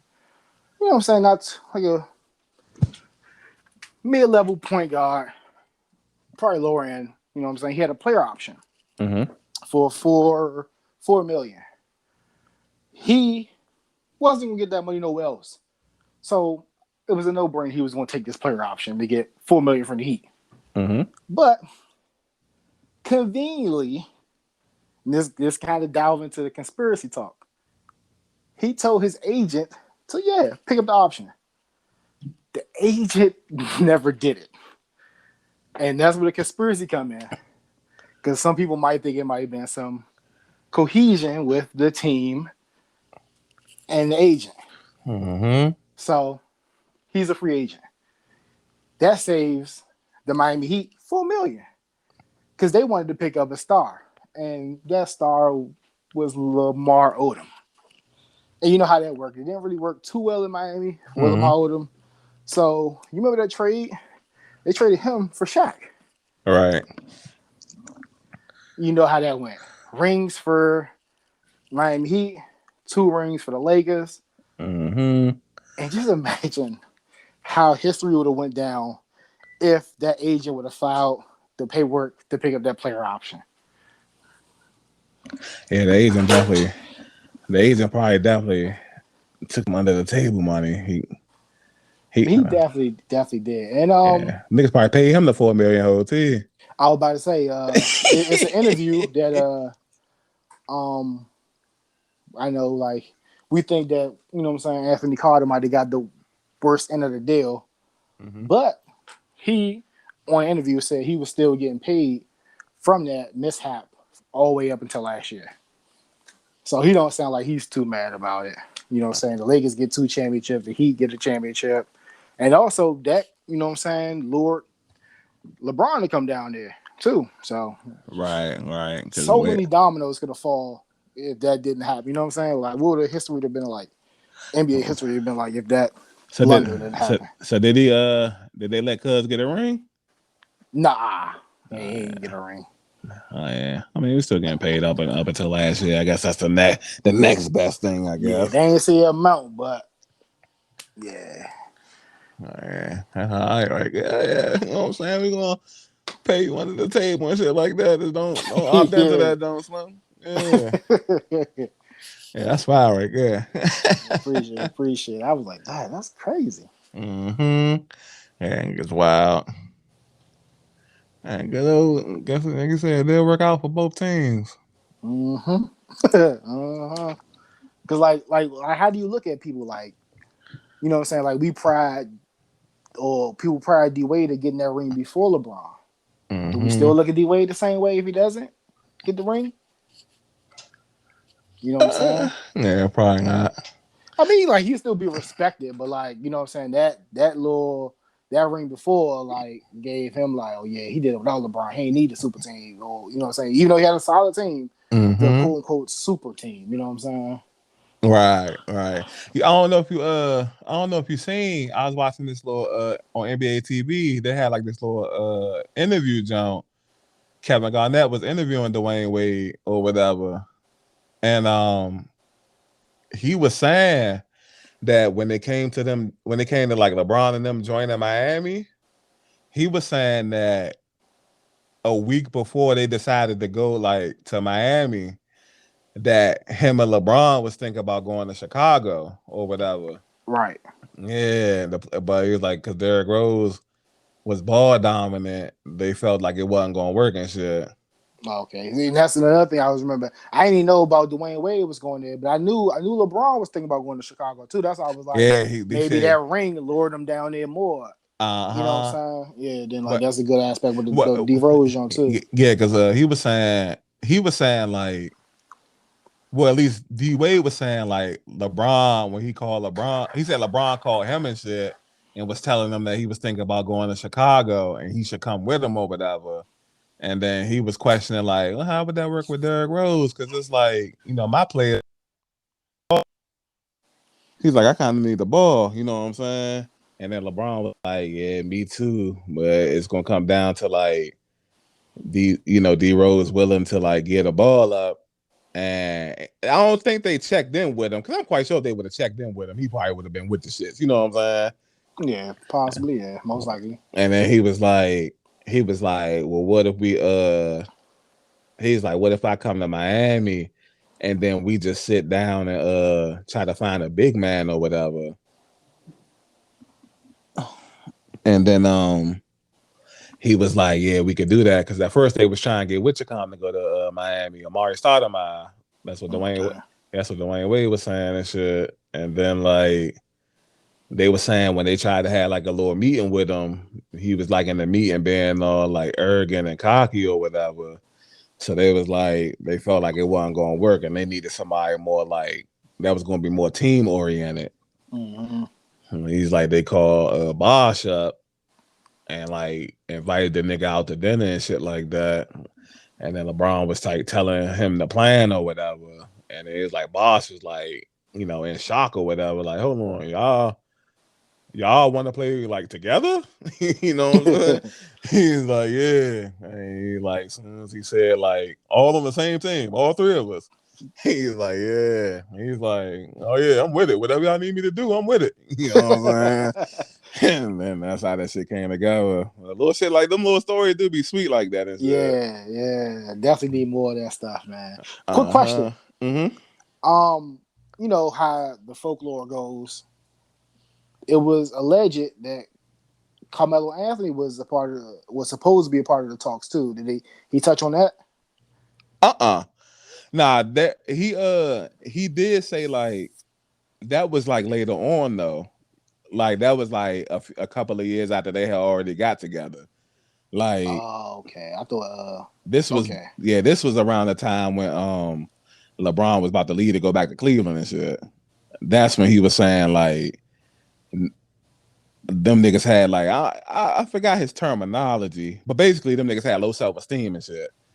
You know what I'm saying? After the Spurs had like whooped them and shit. Okay, okay. Yes, he's like for some reason, niggas' mindsets wasn't right or whatever. Even though we had just beat the Spurs, it's like when they beat us, they kind of beat the will out of us. Something he was saying and shit. I gotta go back and watch this show. Yeah, and because he was because like I said, KG was the one interviewing him and shit. So of course they was touching on like the Celtics and all of that, and he was like, just like, yeah, you know, we just talk about like bringing in Melo and this and that, but it's like, you know, LeBron, he kind of had his own little mission, and you know, he wanted to go back home and do what we was doing. You know what I'm saying? And that's when I told him, like, you know, do what you got to do, bro. You know, it's all love. We already won a couple of championships and whatnot. Yeah, nice little Jonas shit. Yeah, that's great. Mm-hmm. Thank you for sharing that. That's good stuff. Oh yeah, yeah. I'll be catching them little Jones on NBA TV here and there and shit. But yeah, that's it. But that's it. I ain't mean to get long winded for the pod. Yeah, this joint already crazy long. This gotta be the longest one, right? Yeah, it's probably almost 3 hours. Yeah. Yeah, I guess going forward we could probably we might could separate the football from the rest of it. You know what I'm saying? Okay. And then yeah, but it was just like I don't know. We had so much actually to talk about. We could have had a regular podcast this week that's with facts. the whole current civil and all that stuff, and then with the Summer Madness too, which don't really happen too often. Oh yeah, that's facts too. Yeah, so I guess we'll just going forward, we'll just keep an eye out and shit. But we've been getting, I don't know if you've been saying, but we've been getting steady, like, you know, rise in views on the tube and shit. Yeah, I see on your channel. Yeah. So, that's niggas fucking with it, they just gonna fuck with it. You know what I'm saying? Yeah. But I guess we can end it right here. There's been another Head for the Hills podcast, and we out. Bye.